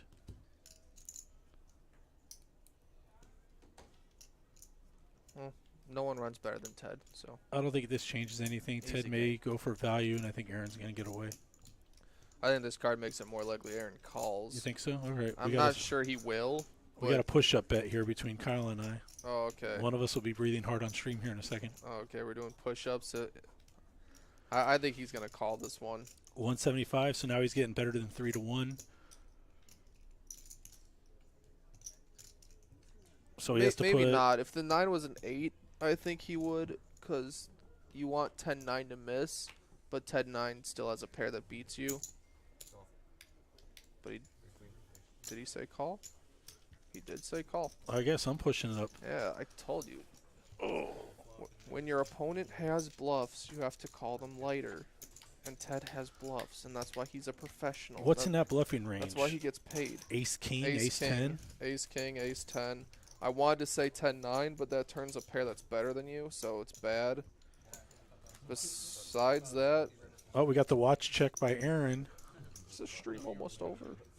I was doing so good at the beginning. But he's still profitable, you know. Bad little middle run here, but there's plenty of stream left, and he's still profitable, so that's a good thing. You know, if we have time, we can run out to this carnival they're doing in the parking lot here and get some kind of meat on a stick or some kind of cotton candy here, Dr. Fischel. Oh boy, then we can give it to like the biggest winner at the table. The Ferris wheel's still spinning, or the Oh. merry-go-round, whatever it is. Ferris wheel. Oh Yeah, boy. don't listen to me. The kiddie rides are going all no time, those shut down. Oh, we got jacks, tens, the old 5-tray of clubs voluntarily putting money in the pot. Almost get a family pot here. Come on, Ted. Just jam the 8-4. You can do it. I like that 8-5 of diamonds. I think ace-9 suited's pretty good. That's a nice one. Like weaker suited aces, just calling multi-way. Goal is to like flush over flush someone. And when you whiff like this, you can just get rid of it. And there's no way for Nicole to know. She's sitting on 8s there that she has 10s and jacks against. Yeah, but it is a board that both 10s and jacks aren't going to like too much. And ace-9 is going to win this one. Most likely. That's the question. Will the best hand win this one? Yeah, with this, I actually was about to just check through and him just win. Yeah. And it shows the 9 first. Slick. Yeah. That is the loosest hand he's played all evening. True. I haven't seen anything close to that. But, I mean, everyone had the opportunity to win that hand. Like, His hand did up to 20. That could be a thing. Hands that add up to 20, you must put money in the pot. yeah, in blackjack, you're probably going to win a lot of the time there. I guess you haven't played with me before. What's up? So we are live right now. We're on a 15-minute delay with you all, but we're on Twitch, Facebook, YouTube. Thank you for joining in and watching this evening. This game will be on again tomorrow night with Kyle in here, with another guest commentator, and also again on Thursday, starting after 7:15 or 7:30-ish, to be on the safe side. Doing a couple hours each night this week, testing out some new technology they've added over here at Daytona Beach Racing and Card Club to go with this awesome set they've built. Really highlighting some of the action that is offered over here at Daytona Beach Racing and Card Club. Yes. The best thing about a card room is a room that's willing to put money into their own infrastructure and everything. Really put it back for the players to have a comfortable, fun atmosphere. Like this 2-5 game, anyone can buy into it. This isn't like super high stakes with mega professionals. This is where anyone can go on, play a session, see how they did, watch it later, and then like review it and get better. And that's the best thing about poker, is being able to just play and try to improve yourself. But it looks like Aaron's going for a 3-bet bluff with the ace deuce off suit. And we get to play along with Nicole. Yeah. So once in a while you get a hand that doesn't hit the sensor right. So I'll let you play as Nicole. Tell me what you're thinking. I'm Nicole. I have aces. I'm all in. Easy game. Well, I thought we had another dead ace, so that'd be very cold. That'd be very hard. No, I think she has closer to like Kings or 10s, queens? jacks. Oh. No, because she called 60. It was 60 she calls. So it's probably 10s, jacks, 9s, something like that. Aaron's lost a few hands recently, so he might be interested in gambling here. I feel like this one is too loose. You're almost always 30% at best. Any pocket pair, you're 30%. Any ace, you're 30%. 2 random cards, you're 60%. But that's best case scenario. A lot of the time, you have 30. There it goes. Hope the person tells her to rescan. Nope, we'll never know if her jacks were good. That hand was brought to you by Kyle's Mind. Woo! Let's all get better at poker. So we were talking earlier about a couple of big tournaments coming up here at Daytona Beach Racing and Card Club, including this Sunday, where there's a one-day tournament, 100K guarantee. It is $500 to play. Players will start with $25,000 in tournament chips with 30-minute blinds, and if you want to get in for less than $500, there's $70 satellites running tomorrow at 7:10, and 2 different chances on Saturday at noon and 7. You want to get a chance to play at a Great American Poker Tournament final table in a one-day tournament. And then in March on a Saturday, the 11th, they're doing a one-day 50K guarantee for only $300. They're calling that the Deepstack Challenge with 25,000 chips and 30-minute blinds. Daytona Beach definitely running these Great American Poker Tournaments, doing some on stream, having big turnouts, crushing guarantees. So definitely worth checking out. What time is that satellite tomorrow? 7:10 p.m., so it'll be happening during the stream, but maybe they'll blind you out and give you a chip to shove and hope with. I was thinking I might sign into that. That sounds great. $70 satellite? We can't talk your wife into having you stay through Saturday. Can't beat it. Make it a profitable trip for No, you. I'll be on the stream tomorrow at 7:10. Won't be able to play it. Well, 2 satellites on Saturday if your car breaks down. Okay, You got something to do. we'll see.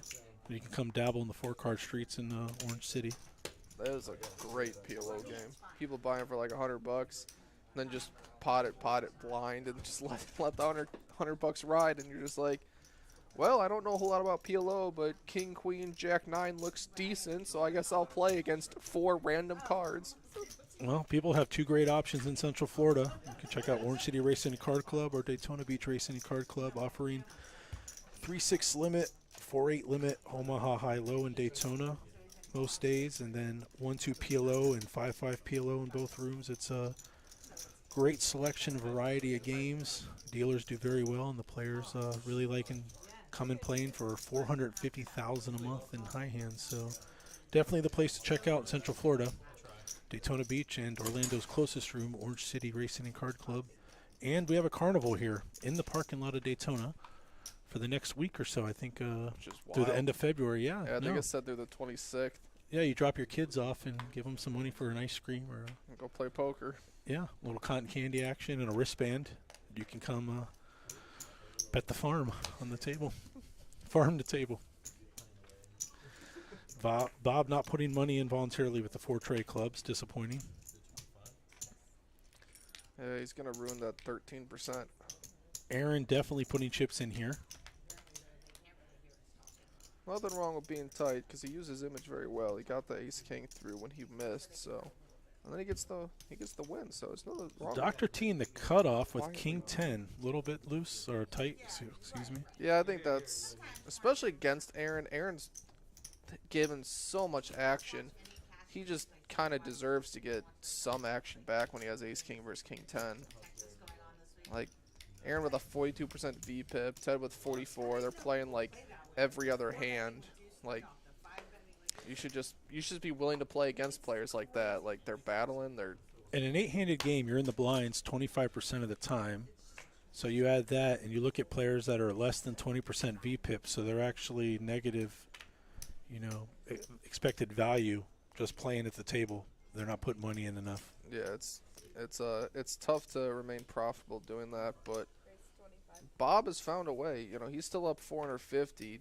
Dr. T with 18% VPIP and playing pocket threes. He's not found a way right now. He's down a few hundred, but flopping a set could have helped, but he just makes $7. Nothing wrong with making $7 though. Penny saved, a penny earned, Kyle. But that is the problem with playing so tight is that people will just give you credit for hands.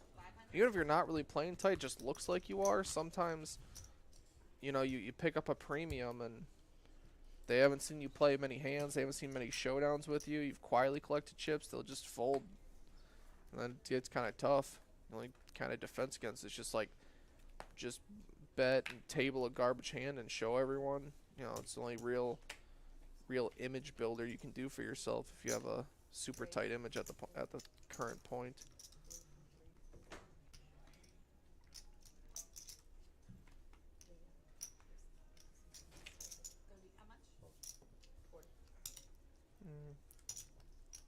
Okay, so Nolan bluffed me earlier because on my cheat sheet it has 7-5 suited as his favorite hand. And he just didn't play it? Yeah, he just let it go. Dang. Yep. Battle of the queens here. Ace, queen, queen 10. No diamonds for either player. Both with. Goes check, check. Ace high could actually pretty confidently call down on this board. Surprised Todd gave up after building it pre-flop, but It's a board that never connects with a standard pre-flop aggressor's range. especially against the big blind. Yeah, it just sometimes you just open a hand, get a raggedy flop, and you can just check fold. There's gonna be plenty more times where you open queen 10, the board is 10 jack 3 or queen 5 10. There's plenty of boards you're gonna do better. Ace X boards where you can just c-bet and bluff on, but 6 high, not really where a preflop aggressor wants to go. Never really has a set in range all too often. Hi there, DJM21. It is Kyle Fischel. Thanks for tuning in. It is official. It is. Oh boy. Ace 10, kind of a tight laydown there. I mean, it's under the gun. It's not the easiest table. You got some decent players here, so there's nothing wrong with it. But if King 8's gonna get in there, you can play happily with Ace 10 against King 8.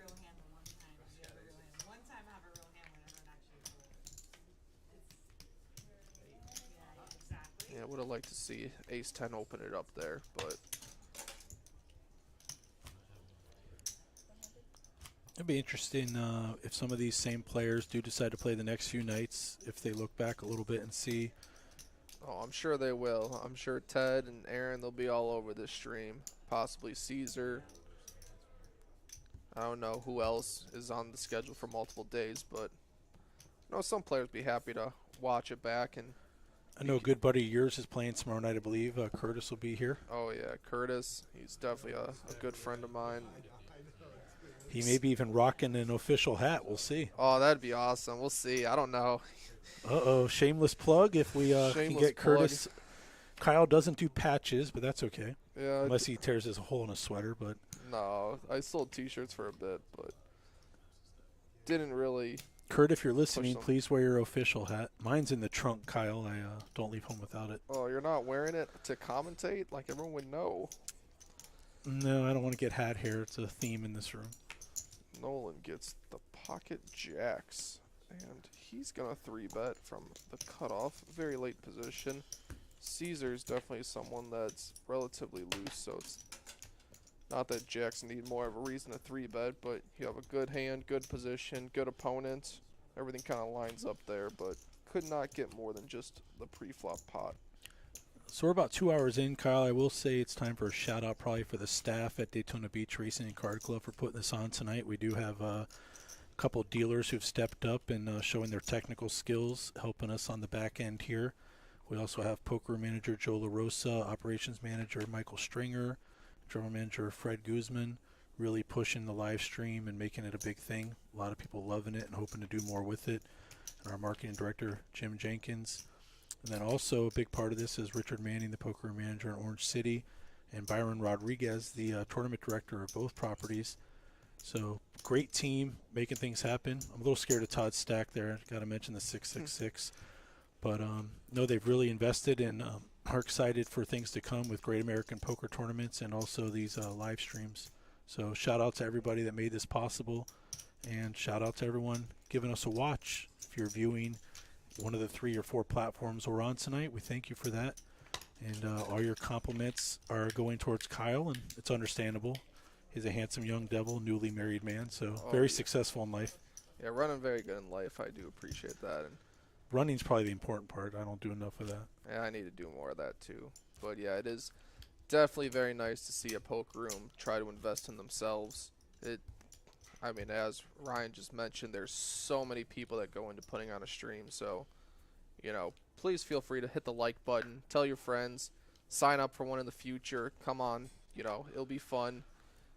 You know, we definitely want to support the people that support the poker community in Southwest Florida, and you know, the business had to put in a lot in just to get this going, and it's very nice to see that people are trying to expand the game in all the facets. For first-time players, you come into Daytona Beach or Orange City and get yourself a player's card. We are one of the only rooms that does offer a reward per hourly play, and then also discounts on food. We have some great merchandise. We got hats and hoodies in both rooms. Definitely a lot of people like to wear their Daytona Beach Racing and Card Club hoodie or Orange City. I know Ted's got a couple. He actually has the rainbow gamut going. But, you know, we're getting bigger in Central Florida, and it's cool being Orlando's closest room over in Orange City, but it's also great visiting over here near the beach.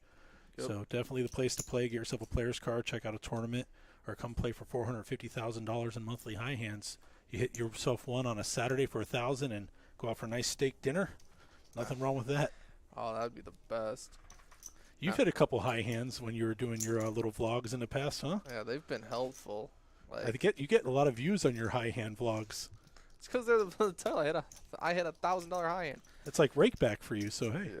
Ted does a great check call with ace 10. Probably puts it into his check calling range. Wants some stronger hands there. Gets Aaron to semi bluff or maybe just value bet a 6, but turns a 2 pair, and then Ted's gonna lead for 175, and Aaron can happily call that turning 2 pair. And this is a pretty safe board for Jack 6, besides 4 or 5 coming through. But is Ted gonna stab? Ted led turn. I think if he's ever wants to win this hand, I think he's takes his showdown value and does his check call. But spades missed, 8-9, king queen. Ted's not going to give up with ace 10, and Aaron's probably going to raise. Truthfully, You could just jam, get a weaker jack, ace jack to pay you off. Yeah, he's thinking raise the whole time here, right? He's not really worried about any hands that Ted. Yeah. Kinda ship it, but He's deciding if ace jack specifically can pay him off. But 10 jack is a possible concern, so he's going to take the conservative route. Does not see many worse hands that can call him. I mean, really, you're only targeting ace jack. Ted Like, that's sees the it. bad news there. Yeah, because Ted led and, you know, check, call, flop, lead, turn. You're saying the jack helped you, and Aaron's saying, hey, the jack helped me. I have 2 pair. Like, how could you have better than this? But, fun little battle there. I had a correction on our high hands, so this month we're at 475,000 US dollars for the high hands for Orange City and Daytona Beach. So Yeah, we it's- are happy to make that correction, let people know. And Sundays they have the 1-card plays or anything in PLO. That is correct. So Sunday through Thursday, both rooms now play 1-card plays to be eligible for high hands. So that does change the qualification for the Omaha games. But yes, they're always trying new promotions and, you know, leading the way. Like I said, big ass high hands earlier was something dreamt up, and now a lot of the rooms in the area try and copy. And, you know, like I said, best form of flattery. You know, the last Sunday I played PLO, I hit a royal. Got a nice little $300 boost for that. So you're just a high hand magnet is what I'm hearing. Yeah, I just only play royals, only play aces. Kings, I have to be like on the button, and they have to be like suited kings. I don't play unsuited kings. That's too loose for me. A lot of interest in chat on how to join the streams. I would suggest you talk to poker manager Joe LaRosa, or if you happen to see tournament director Byron Rodriguez. That's your best chance to get to know the managers and directors of who's putting together the lineups. Yeah, hopefully we get some email addresses or something in the future to give you all. Because that'd probably be the best. Or you can just come Metric. sign up for a player's card and give us your email address. That would be, Oh, we can send you some nice offers to come visit. nice offers. Todd's not giving up on the 7 deuce. Gotta love it. Hopefully it works out this time. I was giving Aaron the Heart of the Night award, but it looks like Todd is really showing heart. Yeah, tried twice with the 7 deuce, you know, voluntarily put in 40 pre with it. Gotta love it. But we're gonna see if Nicole can hang on here.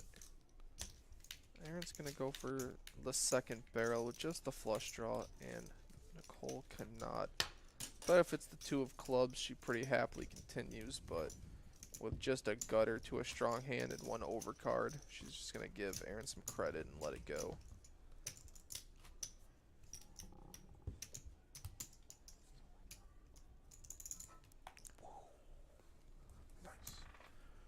So you're not wearing a Versace hat. I see Caesar has his. You have your Kyle official poker hat. Oh yeah, I don't really go for nice clothing. That's not really. I can't find My you with any Gucci. You do have the pool table socks on tonight. Well Yeah. done. Well, yeah, we have to have funny socks on. Socks are cheap. You have to have a good sock game. Yeah. Sometimes I have poker cards on my socks. Sometimes I have pool balls. My wife went over and above for Christmas with about 10 different pairs of fun socks.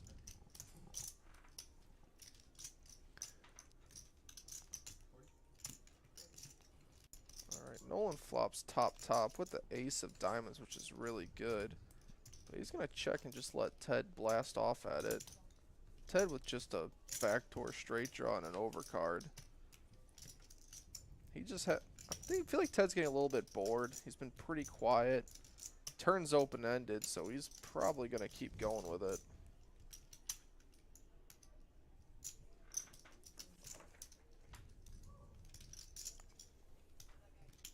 Ted does continue betting when he picks up some more equity. I like this play. Nolan probably just has a pure check call again. Ace-Jack's fine. It's having the ace of diamonds is not the best, as you would want your opponent to have some ace-high diamonds in their range when they're doing this, but either way, he still beats all of their diamonds. The random king 6. And he holds on to the best hand. We're going to see if Ted feels like firing the third barrel, emptying the clip, putting it all out there, going for glory. And he does. But it gets snap called. Ted not enjoying this last orbit. Yeah. Ted plays a little bit bigger, so I feel like there's a little bit of boredom kicking in. Definitely wants to put on a show on stream, and There are definitely some players at the table who play a little deeper if given the opportunity. yeah, Ted'd be happy to play for like a few more K on the table, so just a $200 river bet's not really gonna, He's probably dreaming about some pickleball right now. yeah. TedCoaching.com. So I do have another email address for players asking about playing on stream. You're going to want to go to your email and put in jlarosa at delawarenorth.com. That's JLAROSA at delawarenorth.com. Put your name and your Lucky North player card number in and give Joe the info that you are interested in playing in one of these streams. He is the poker manager here. So have a player's card number for him and your name and what you're interested in doing. We'll see if he can get in touch with you. They are building a stable of players for these games, including Omaha and maybe some mixed games in the future. Anything's possible. But we'd love to have some more blood at the table. Yep, definitely like a cast of characters. On this one, as the graphics catch up, it looks like we got second pair versus third pair with some ace kickers. Now turned to third pair versus fourth pair. No one's going to feel too great about it, but if Ted's actually in the hand, I'm not sure that he is. You know, he picks up open-ended. Looks like he is in the hand. Like I said, he's definitely opened it up. He's ready to get some pots, battle these people, take some of them down. And he does bink this one.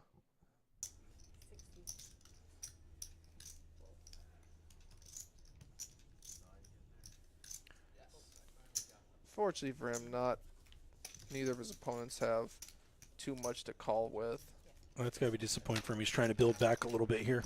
Yeah, if either one of them had two pairs or even just a top pair, they'd probably look him up, but it's unfortunate to make your hand and then not get any action at the river. Well, I think he sized it well too. Like, he bet relatively small compared to the size of the pot, but everyone was just too weak on this one. So right now, according to our numbers, you have Nolan sitting around 2,600. Aaron at 16, or excuse me, Caesar in second at 1,700. Aaron sitting around 1,650. Dr. T and Todd look to be down. What am I missing there, Kyle? Is that pretty accurate? I think Nicole breaking even's pretty good. First hand of the stream, she gets ace king versus ace king for getting quartered. So I think that's pretty good to turn it around, break even. Caesar quietly up 500.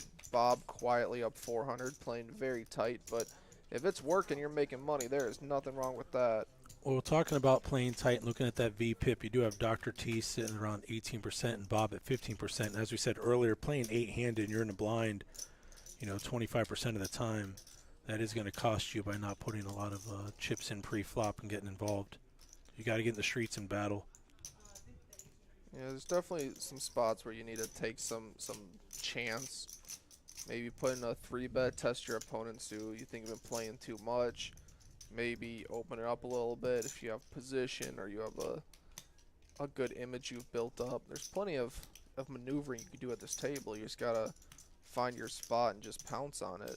They're not Like taking advantage of that image. Like Caesar right now. He just check raises to 205 with just deuces. Like, it's incredibly nice of him that his opponent only has 10 high, but, I mean, a lot of people would just check call or check fold the deuces. They wouldn't try to fight for that pot, and he does, and he gets rewarded for it. So if Nolan has a smaller overpair, 3s, 4s, whatever, he'd probably get them to fold too. yeah, Showing so some it's heart. very good play. No gamble, no future. Yeah, you have to go for things like that. What is it Doug Polk said? He did the math, and he never won a hand he folded. Never happened. That is a great line. I recently saw a hand he played where he played it blind, and it was on one of the highlight videos, and his analysis was like, oh, my opponent should just have overcards, and he's like saying it out loud. He's like, so I should just bet, but he actually flopped the set, and he really did not look, and it was hysterical. And then at the river, they're like all in. He just looks at his cards, and he has a set, and he just calls. If I had his money, I could play the same. Yeah, it would be helpful. And he just won 200K off Perkins for a weight loss bet. Really? That's yeah, awesome. he had a body mass index bet. I mean, anyone who can purchase part of a card room is doing pretty good. And pay for a billboard that says more rake is better, even though we're not advocating that on stream. Yeah, there was not a whole lot of time in my life where I ever agreed with that sentiment.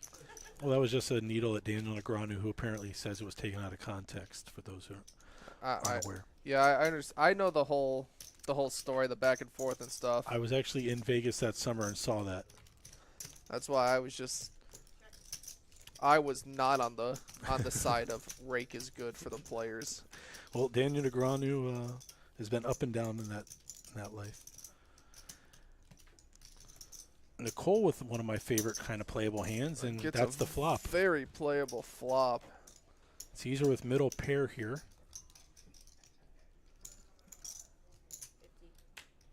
Ooh, just a pair now. She looks very confident with her betting too. I'd feel a little bit nervous if I was Caesar. She's betting confidently. She looks good about it. Like A 7 of diamonds, a fun card here. 7 of diamonds is very wild. Yeah, Caesar seeing a 4-liner, only second pair. I think she showed face up, which I still think is the correct fold for Caesar, but he's not going to feel good when he sees that. He's technically ahead, but it's kind of the problem with playing second pair like that. If the river is the queen of hearts and your opponent bets a third time, are you really going to call?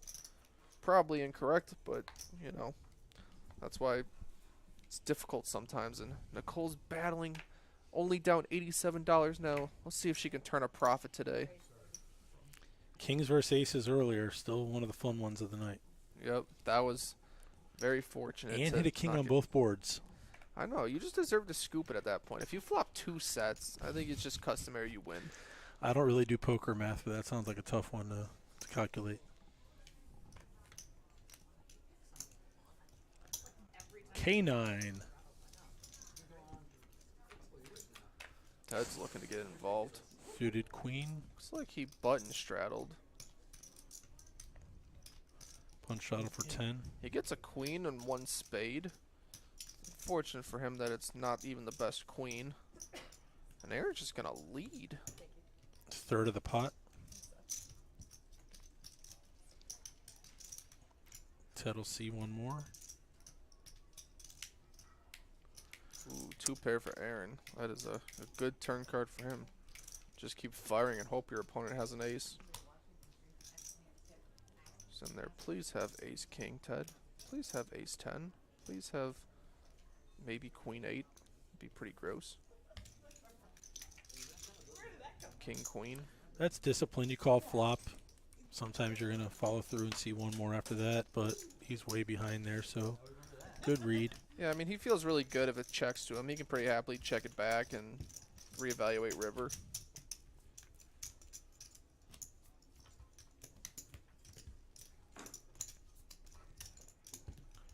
But against the flop bet and turn bet with just second pair, no kicker, feels like a pretty easy fold. Yeah, right. Well, if it's an 8 of diamonds, I need it. If anyone just tuned in, this is Kyle Fischel sitting next to me. Can I get a hello world, Kyle? Hello, world. And we are back. If you turn in to YouTube just to hear that every once in a while, it's worth it. Sorry. Yeah, if this next fun hand of poker, we see Mr. Todd open up to $15 with a suited king.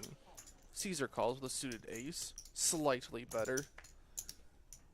And then a queen jack offsuit is also not going to give up. Ted's going for a 3-bet here. He's squeezing. No chance he's just calling with this hand. He wants to become winner of the night on this hand right here. Yep, he comes to 125, it looks like. And Aaron looks at a playable one. Probably not in a 3-bet pot, but he has the button and he's pretty happy to play against Ted. He doubts he's going to get a re-raise out of Todd or Caesar. And really, we're going three ways to a pretty big Little $400 loose for pot. Todd. Oh, Todd's stuck. He's looking to. Oh, he's going to be out of position in this one. He's looking for some clubs. Ooh, Aaron flops what I consider best. I like the flush draw and somewhat backdoor straight draw, but Ted with top pair good kicker and a backdoor flush draw. He can happily bet this one. It makes it simple 300 in a $400 pot. I think Aaron's thinking about if he's just going to jam or... Yep, he does just jam. There's no thought for Todd here, Just takes his flush draw and goes with it. and Ted's got a call. You want 1 or 2, Ted? And we're going to see 2 turns and 2 rivers. They're discussing it. That's a quick call by Ted. You're good with that call? Ted kind of knows that he's up against a flush draw most of the time. It's very rarely ace-jack or jack-7. But a lot of the time it can be like 10-9 of diamonds. What he has, queen-9 of diamonds. Sometimes you're versing pocket deuces or pocket 7s, but in those times it's just, well, okay, I bet 300, I only have 800 behind. And Ted has turned dead on the first board at least. Waste another diamond here for Ted. Nope. So there's plenty of outs still left for Aaron in this one. Yeah, you could just turn a queen too. Thank God CJ, you didn't call. I might have lost some money on there too. It's good to get the first. Nope, chop it up.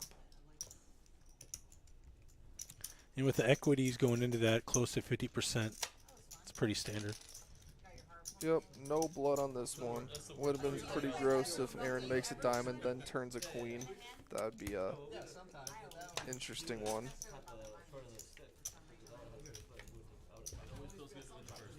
Banter's picking up. Players are getting a little happy, and it is 2.5 hours in, almost 3 hours in. Don't know how long we're going to go tonight, but we're here with you for the duration. This was a test week with streams tonight, tomorrow night, and Thursday with professional poker vlogger. I call him Doctor. You can call him Whale. It's Kyle Fischel.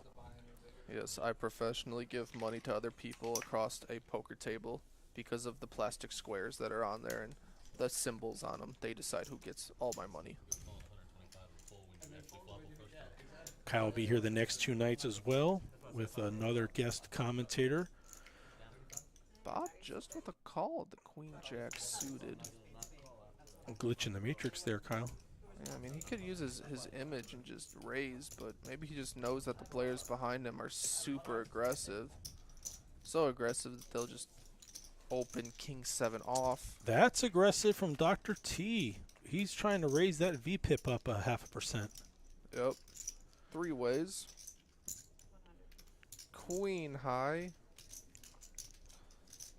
And he's just going to lead into it. Just lead for 100. Ted lets go the overcard and backdoor flush draw. Just flop top pair.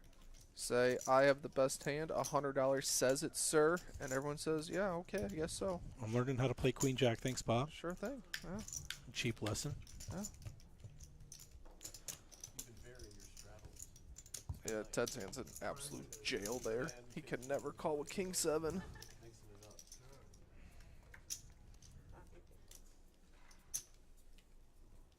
Little bougie over there between Nicole and Nolan. One of them sipping on the Perrier tonight. Well, yeah, you should. I mean, what is life without poker and the finer things? Like, when I play, I always have a giant porterhouse right next to me with someone chopping it up to serve to me. Because otherwise, why even play poker? I mean, with a 500-degree plate. Yeah, obviously. Otherwise, I just eat the chicken wings. And I mean, what kind of wine are you drinking with that porterhouse? Because everyone knows that the guy eating chicken wings at the poker table is the cleanest dude. That's my favorite. There's enough wine at the table. They don't need to drink it, too. Is that the... That is possible. A lot of people enjoy the cheese platter, Kyle. It's good to know.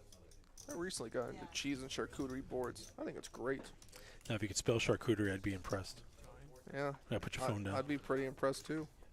Impressive. A lot of the people just call it charcut for short, make it easy.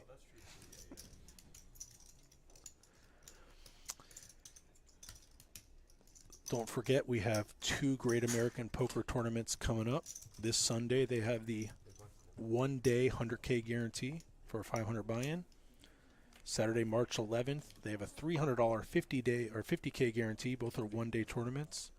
If you want to play that $500 tournament and get in for only $70, you can do so Wednesday and Saturday at 7 p.m. and also Saturday at noon for $70. You can satellite your way in and play for a big portion of that 100K guarantee that they will crush. I think they're already a third of the way there, and they haven't even played yet. Queen 10, do you know about Robert Varconi? I do not. Tell me a story about Robert Varconi. He won the 2002 World Series of Poker the year before Moneymaker, and he was on television quite a few times, and Queen 10 always seemed to be his holding when he made the TV hands. Interesting. Yeah, no one cares because Moneymaker won it the next year, and 2002 meant nothing. Yep. Ted flops open-ended on an ace-high board. And Aaron's got a gutter ball. Yeah, it's good for his range. An 8 would be pretty Disastrous. disastrous. Yeah. Jinx. What does that change when you pair the board jacks there when you're sitting at the 10-7? It really should typically make Ted check. If you're the preflop aggressor and you're betting on ace-high board, you're kind of telling the story you have an ace-x. So when the middle card pairs, that would be horrible for your ace-x hands. So it's kind of hard to bet 2 streets. But Ted specifically, he could be betting a jacks, and now he could be betting trips, so he can just bet twice and just win. This seems to be the maximum poker you don't want, which is called winning the minimum or winning the small pots, and Ted's leading that way right now. Yeah, Ted has not had too many 3-digit bet hands that have won. All of his have been pretty small, but that's fine. He'll just go tomorrow, play like a 5-5, 5K max, and just win all day, and then come to the stream again later. Yes, he'll probably exercise, think about pickleball, maybe spend some time with the kids, and then be back at the tables, back on the felt. Go practice his serve for a few hours, think about some of the players that were beating him, and get some aggression out. And I might be the last person in America to not know anything about pickleball, so you do serve? You get served? I don't know. It looks like tennis. I've never actually played it. I've actually watched highlights because it's kind of funny to watch, but Tennis used to be good on the Wii, the Yeah. Nintendo thing. That was kind of funny. Just sit on the couch and serve. to me what the best pickleball strategy looks like is just hit it as hard as you can directly at the person. Oh. Because if they're like this, their paddle's there. If you go right center chest, they can't move their arm to swing quick enough. So just aim for them. Confuse Wow, this is them. free pickleball commentary. I think you should keep going. Exactly. Next, we're gonna talk about highlight. Well, we would talk about badminton. They use a shuttlecock as the name of the instrument in badminton. Oh, did not know that. That was free. Ace tray of clubs. Just going to limp. Caesar has limped a couple hands tonight. Brings Jack 10 along. Ted typically doesn't limp, but King deuces. Would you rather Pretty just bad. raise there with ace tray so you're not bringing these hands in? I actually like limping suited aces because the goal is just flush over flush someone. Like if the board's ace, if you open ace 3 and the board's ace high, you're like never feeling good about it. Does my opponent have a better ace? You know, should I bet? Should I check call? So weak aces, when you open them, I think are not the greatest. Oh, the comment says we should talk about cricket next. That's called, the pitch is called bowling, I believe. You don't actually Oh, you're not throw talking about it. the wireless brand? No, no. Oh. We're talking about the sport. You bowl it, and then you know, no matter. I've seen guys dive across a line to tap a ball inbounds to then kick it. I've seen some wild stuff. I don't in think you've seen cricket. anyone at this poker table dive for anything. Yeah, no matter how many times I've watched cricket, I still can't even understand the rules of it. That's me with rugby, and I'm embarrassed to say that. Rugby's getting a little bigger, but I don't know what's happening. Sometimes you kick it, sometimes you throw it, you just tackle people. Yep. Aaron finds a premium with pocket queens. And looks like no one's really picking up anything to play with him for. Yep. It is disappointing when the person with a 43% VPIP just gets walks with their premiums. Oh. He'll play king 9 off, go for 3 streets in it, but can't get anyone to call a single bet with queens. Super disappointing. But Aaron's still up a cool 600. Dr. T's down about 7. Todd is the furthest away from where he would like to be at minus 16. Is that the polite way of saying the biggest loser on the night? Yeah, I'm doing it the best I can here. Caesar up 6, Bob up 400, Nolan up 1,500, the biggest winner right now. So clearly, if you're signing up for a live stream, you want seat 6. That's going to be the winning one. And Nicole breaking even, pretty good, only down 90 bucks. Ted down 700. He's gone a little bit out of line the last few orbits, but he could clearly turn it around with any single hand. Bob chooses to just call ace king after 7s opens to 30. Nolan plays the 10-7.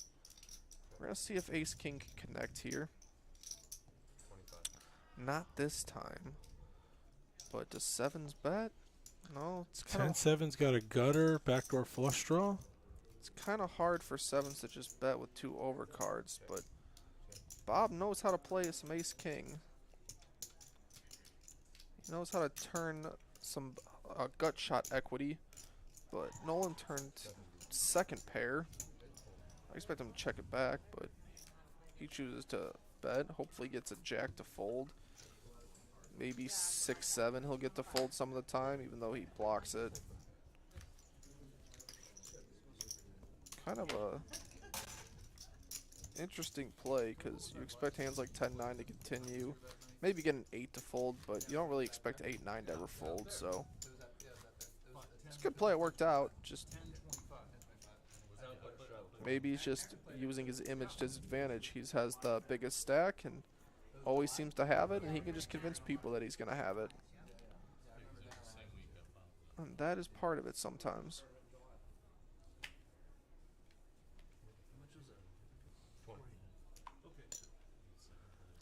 Dr. T loves opening the pocket trays. Who's been the card rack tonight? What does that mean? The person getting the best premium holdings pre-flop. Truthfully, I think Aaron's gotten the best cards pre-flop. Just every time he does, he just gets walks. Like, he's opens ace king, gets a walk, opens queens, gets a walk. Like, I think he's gotten the best distribution, and he's played a lot of hands, so it's kind of disappointing that he's not getting action. But he's gonna 3-bet the king queen on the button. That's going to put Dr. T in an uncomfortable spot, being out of position. Yeah, 3s feels pretty bad. You're pretty much always gonna have 3 overcards and not really know what to do. So Aaron wins the minimum. King Queen, they used to call Hawaiian hand, Kyle. Because if you never played it, you'd have enough money to go to Hawaii at the end of the year. That's why it's called it. I thought it was called the puppy paws or the crabs or something like that. I'm trying to channel my inner Jason Bateman from ESPN The Ocho. Little dodgeball commentary. ESPN, the Ocho. You know, I spoke to Ted before the game tonight, and he said that he really wants to win some money tonight. Right you are. 9-5, probably not playing. Good guess. I would say that's probably not the most profitable play. Queen 9? Nope. 7-6 suited. Oh, Ted's in there. Let's go. Aaron's going to find something to play here. Ted said, wait, I'm down a few hundred, and I got a suited 7? Let's get it. He bought Aaron the button there pretty much. Kyle Official staying hydrated, folks. Of course. That's how you stay professional. Gotta keep the vocal cords moist. And Ted flops gin. Good for him. Can he get paid? Does he just bet here? I think you have to bet small. What's the best action card on the turn if we see a turn? Well, 6. So then Caesar just plays and It doesn't matter. yeah, that's the. See, it's so hard to flop a straight, but then it's even harder to get value from things because no one really has any over pairs in range. No one has. There's not even a flush draw out there. It's just you made your hand, but you want to make it on the turn. You want to be like ace 4-5 and then turn 8 and just have the nuts with someone having a pair of aces. Erica, where are you at? I don't know. I did say moist. I think they should put the 25 on mandatory for the next orbit or so, but we're stuck in here. We can't share that tidbit of our thoughts. And plus, this has already happened, so, you know. They could be done for all we know. So theoretically, they could be doing the 25 right now. We don't know. Yeah. For all we know, the power went out. Like, we just don't know. So we're living in the past. Exactly. Some premium holdings here pre-flop. I mean, it's possible that Ted sprouted wings and flew away, but we still won't know. But here we got some ace jack into ace queen. The king 8 there for a look. Free. Everyone misses, so who wants it the most? Bob has done a great job with his image, betting on boards where everyone misses. Chooses to check this one. Nicole, super trustworthy looking. She might just get this one through. She gets through Caesar. I think she takes it down. Yep. Good play. Well done. And that puts her back in the green. Yep. Easy way to make 120 and now profitable $28 on the session.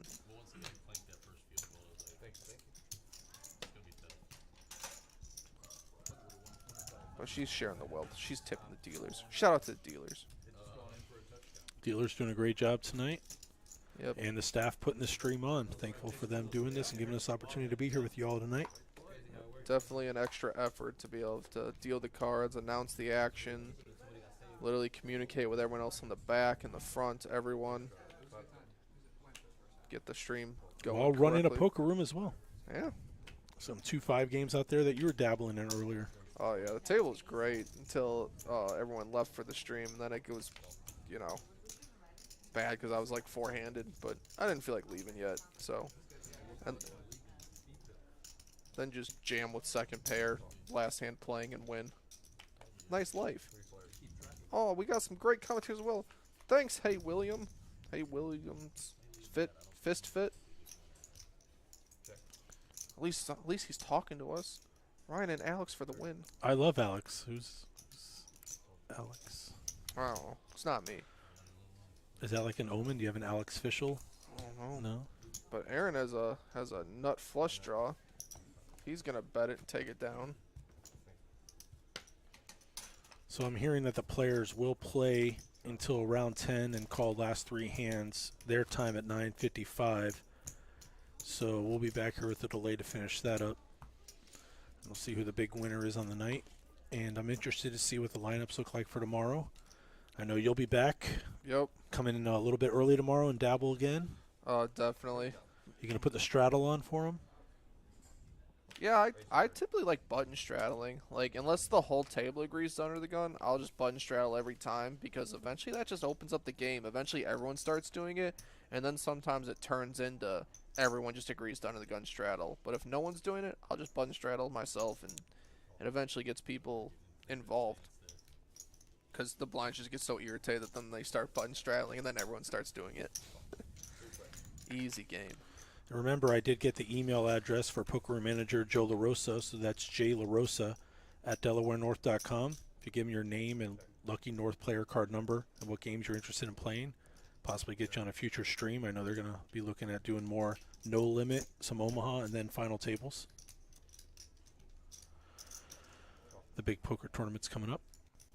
That'll be great for the room to just stream the final tables of these tournaments with their massive payouts and stuff. Like many other rooms, when they stream the final tables, they're like a few $100 binds. But when it's $500K guaranteed and stuff, and they're gonna stream the end of it, The guarantees are only getting bigger, and we're crushing whatever they Yep. put up, so it's great. like those ones will be unbelievable. Like it'll be such good for the room, the viewers, and I've seen some final tables live, and they're pretty interesting to be around. See the weight of each decision. For sure. Fours hold on, but can they win? If he checks, Aaron's not the giving up type. He might bet this river. So we'll see if fours decide to put out a block bet or try to get to showdown. Aaron is not a quitter, does not give up. So at this point, the players are aware that they're going to be ending soon. So I'm wondering if Todd, Ted, and possibly It looks like Todd and Ted are the only ones in the hole right now. Oh, and Dr. T. I'm interested to see if any of them make some moves in these last 15 or 20 minutes or so of hands they have that we haven't seen yet. Man, Aaron, all the heart. Been caught bluffing a few times. This time, caught with fourth pairs. At this point, he has to know he's not getting through Nolan, so that's double heart to Yeah. even try. Yeah, definitely irritating, especially because, like, some of your bluffs are pocket sixes, 7, 8. Like, you have to think about that sometimes. That, True. No, you made it big, so you made it funny. like, the bluffing range can include hands that beat you, and that's not the greatest. But Listen, we'll take all the comments we can get. We appreciate it. We are on a couple different platforms, so I don't know what the total viewership was, but this was a test stream tonight, and it'll be running again tomorrow night and Thursday night on different platforms, including Twitch, Facebook, and YouTube. So anyone tuning in and giving us a watch, we appreciate it. And they've had some success on other streams in the past, especially with some commentating from other poker pros. It's nice to have Dr. Fischel in the house tonight and for the rest of the week. We had Darren Elias in the booth. We had Jeff Blatt in the booth. Jeff just did the biggest live hand in poker history. They had that almost $2 million pot. I think he got out of his shoes and socks on that one. it was crazy. Drawing stone dead and putting it all in. Yeah, that is crazy. Yeah, you will not be able to win very much when you put all the money in drawing dead. It only took Patrick Antonius about 20 seconds to figure out, yeah, that's a call. But now we see Aaron not even slightly dissuaded that he's been called down a few times. He's going to raise to 100 pre, bet 100 on a flop that doesn't connect to him and shouldn't connect to him, then pile it on the turn. And he's under the gun, so Nolan's it's giving gonna- him some credit. And it's going to work this time. And he shows. He says, I've been caught bluffing. I don't care. I'm going to keep bluffing. And we're just going to take it down. So Todd's been a little quiet. Let's see in this next 10-15 minutes if Todd makes any moves to try and get closer to green. I think Ted plays poker in the game of life, so he's not looking at wins and losses for a single session. Yeah, he plays 5 days a week. So it's all one session to him. Just a few hands isn't going to change how he is. But Professional poker players have to look at it that way. If you go session by session, you're not going to last very long. yeah, I was session by session when I played a lot less. But when you play so many hours, you can just always be like, oh, there's another session tomorrow, there's another session next week. Like, you don't need to worry about it. But, you know, I feel like the session results are much more for I only play once every 3 weeks kind of person. Fortunately for Aaron Caesar, oh, he does hit a pair. I was going to say Aaron. Oof. And now Aaron is probably going to get some value. Small pot, though. How much can you bet on the river in a $90 pot? You can happily bet like 70, 80. Hopefully a jack pays you off and know that nothing else is going to. And he goes for 100 and gets paid. Kind of cold for Caesar there to hit that turn. Yeah, dumb turn card. You definitely never expect the guy that's been bluffing all night to just show up with trips.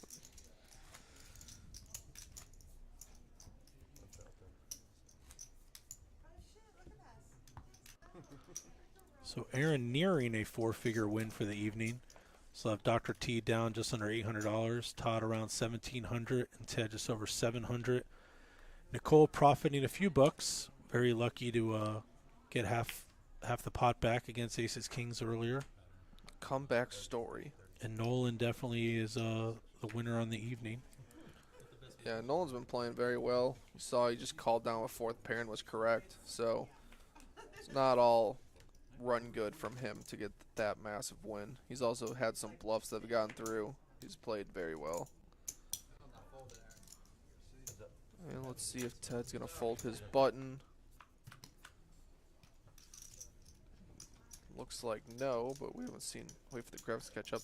Jack 6. Ted is not going home a loser. At least he's going to do everything he can not to.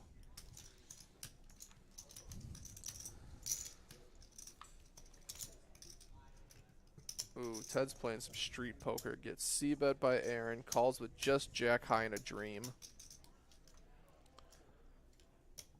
And the door is open. Definitely don't want to jack on the river.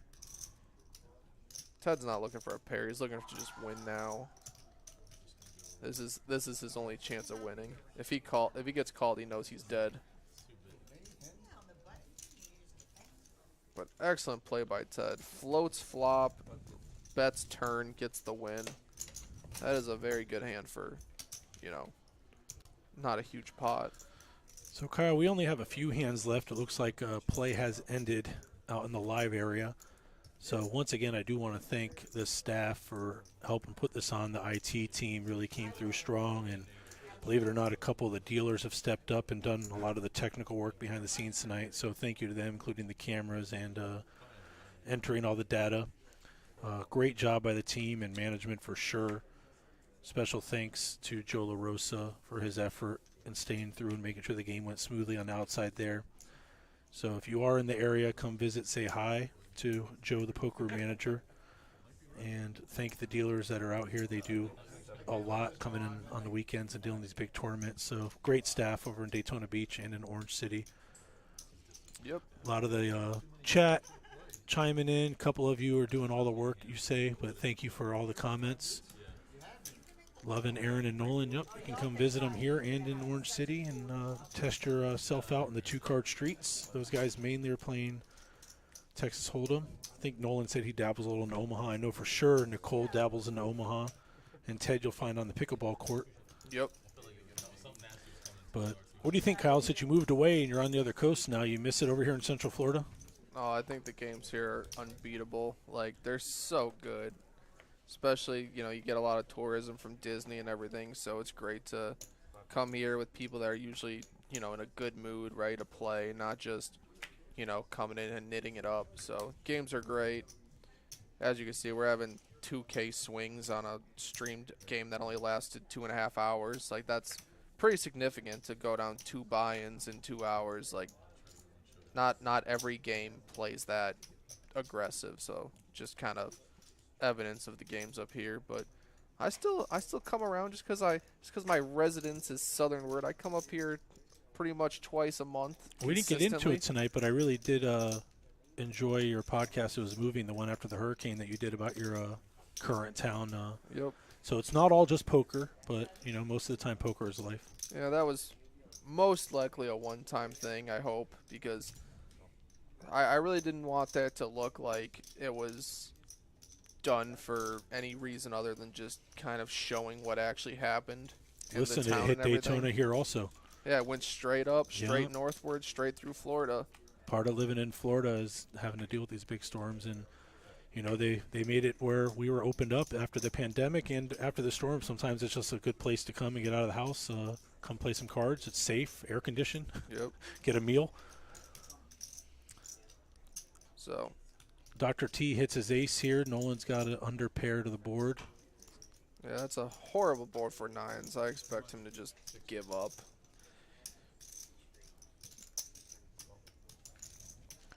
Unless he's going to try and play the player here. But he's going to go for a bluff. He's going to say, I've only showed premiums all day. I have a big stack. Since it's Dr. T, he probably knows he can't lose too much. I don't think Dr. T's going to fire back at him. Yeah, if he bets here, he's just repping 2 pairs, hoping single pairs fold. But he is finally going to wave the white flag. Can you get value there on the button if you're Dr. T? Thin value on the river, or you think No. you're pretty good there with a showdown? You're not getting worse to call. Like, Okay, fair enough. So I don't know where they're at, but they're probably at the last 3 to 5 hands of the night here. probably. Just like king 10, king 9. Probably just fold. Ace 10, maybe? That's so thin. And like queen X is probably not calling. There are straights out there. It's not a spot you want to go for. Got one of the dealers stop back here in the booth. Good job. Yeah, next time deal more coolers. That was good. It worked out, though. Yeah. But it was a chop, you know. We want to see blood. No, we're good. We want these players to come back. Oh, true. Ted's got the 9 deuce. I don't think he's doubling down here. Yeah, but he definitely wants to turn his Serena stats the around. cooler. That's not very nice. We're going to not say that out loud. Oops. Sorry. She's now leaving the booth. But Nicole wants to make something happen at the end, and Aaron also. So Aaron is the card rack. Yeah, they're definitely looking like they're making moves at the end. They just. Aaron How about a happens to have king and a hand. 10 on this flop? That'd be. There's a queen, even Ooh, worse. that's going to hurt. Even worse. Nicole battled back, and now she gets a pretty cold flop. This is Unlucky. not how she wants the night to end. And Aaron's just straight up betting against a queen. Just, please have a queen. Call me. Pretty quick call. Does he 3-bet? Shouldn't really have a 6 too often. And now 0 chance. No queen, no good. Not a great card for Aaron. Aaron would rather just have a deuce or a 3 or very unconnected. Well, if he's repping ace king, it got there, so she may be able to get away. Or quick call. It's the end of the stream. No one wants to get bluffed last hand. Now a queen would be horrible. 4. Okay, so this should be it for her. Yeah, he's probably going to jam. 7. Yeah, big bet. Yeah, of course he was. I mean, the one player I'm gonna Yeah, no, I know, right? play. But Aaron's using his image. He uses his image perfectly. He's been caught bluffing so She many did times. call. Yeah, because he's been caught bluffing so many times. He's shown it down 3 streets. That's the guy you have to call down. And that's why you bluff so much, so that when this happens, you just No, get that's why they paid. call last 3 hands and I hide. And I hide it. Super unlucky for Nicole. Battled back all day, and then I was caught up in that hand until I read the comments because is it weird? I'm on the Ferris wheel in the parking lot while watching this stream. I'm a little concerned for you. The lights are flickering in the parking lot. they got If you're on the Ferris wheel, you're probably stuck because what I see right now is no power out in the carnival. So there is a window in here. Good luck to you. I hope fire rescue is able to help you. Oh, deep fried Oreos. Yes, Kyle definitely would dabble in some deep fried Oreos. Oh, I would. Could never do a deep fried. I heard the butter, fair though. once had deep fried butter, but I never tried that one, Kyle. Deep fried butter. Yeah, I would never do that. Uh-oh. I've seen. Oh, Nicole right back in is just going to put it in, She should. Just $200. She looks like she's tilted. and She has a Aaron's great going to hand. pay her off, right? I hope so. Isn't that the worst? No. Does he have his cards? Isn't it the worst tell when someone's stacking their chips and they still put them in? Doesn't that usually mean strength? You're like, yes, I have this big pot to stack up, but I'll go ahead and just put more chips in voluntarily. In my experience, it's always been really, really loose. You make a super big hand, and now you look down at, I don't know, king, queen, whatever. And you I would just think throw it in Bob there. gets away here, but he's going to play. I would think Bob just jams. It just looks like no one has anything. No, 2 players putting chips in voluntarily, and the tightest player at the table decides to make the call. Or did he 3-bet for protection? I didn't see. He did Yeah, 3-bet for 320. protection. And now Aaron folds. Well, now they get to chop up Aaron's money, most likely, unless Bob gets some diamonds. And I'm rooting for clubs here. She has 2 flush draws, as they say. I do like 2 flush draws. She's thanking him for the protection, having no idea that the 6 really didn't do anything. It's fine to chop up some money. It's all busy, I don't know. I'm rooting all clubs. Sorry. Did you have ace 4 by a chance? No, he had ace 6. I had ace 6. Swear to God. Oh, no, we're behind on the commentary for a second. That's why she asked about the ace 4. And she gets ace 6 to fold, so good for them. 300, 400. Yep. I know, it's just Good job, Bob. So Joe LaRosa is in the room, everybody. And as I said earlier, Jay LaRosa at DelawareNorth.com. And we ask for a name and player's card number. Use your Lucky North card number on there, what game you'd like to play. We'll see if we can get you in a future stream. If you don't have a player's card, you might as well sign up for one. Earn yourself time played and discount on food. And also check out the merchandise. He's whispering something to me. Just give him a microphone. And don't forget about our satellites. The next 2 are 2 more this week. 2 days, I should say, with 3 satellites. 7:10 tomorrow evening. And 2 times on Saturday, you can win yourself a $500 seat for just $70 and have a chance to play for the 100K prize pool that they are going to probably crush. I think they're around 30 or 40,000 right now already in that prize pool on a one-day $500 tournament. Nothing better than a one-day tournament. No bag, just take all chips. Yep. Quick, simple, win, take the money, go home.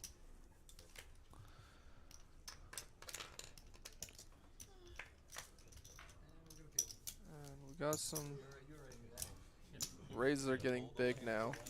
Definitely nearing the end. 10-9 suited. It's been a while. Yep. We talked about that hand with one of the players earlier. That's the birthday hand for the commentator here, the 9-10. Natural 9. That is a natural 9. Little tray action. It's not the action flop you want with the trays there.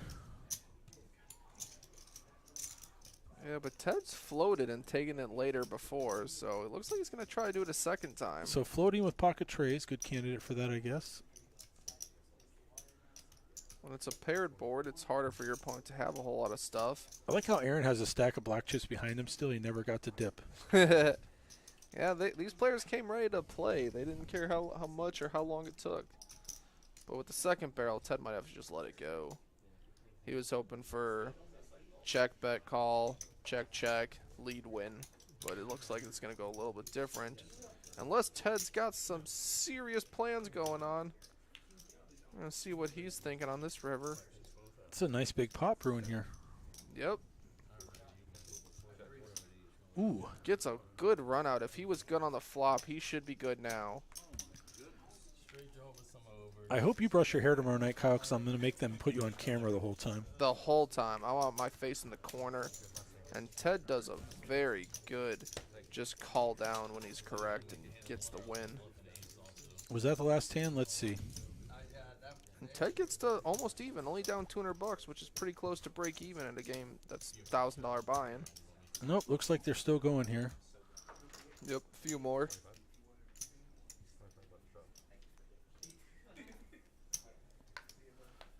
We'll say goodnight to the staff that was back here helping us out. Good job tonight, guys. Appreciate it. The whole team really put the effort in.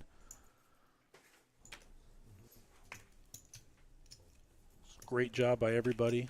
Once again, we are live again tomorrow night and Thursday night. Kyle Fischel and guest commentator bringing you all the action. Oh, Yep. boy. Yep, definitely excited to be here and commentate for the world.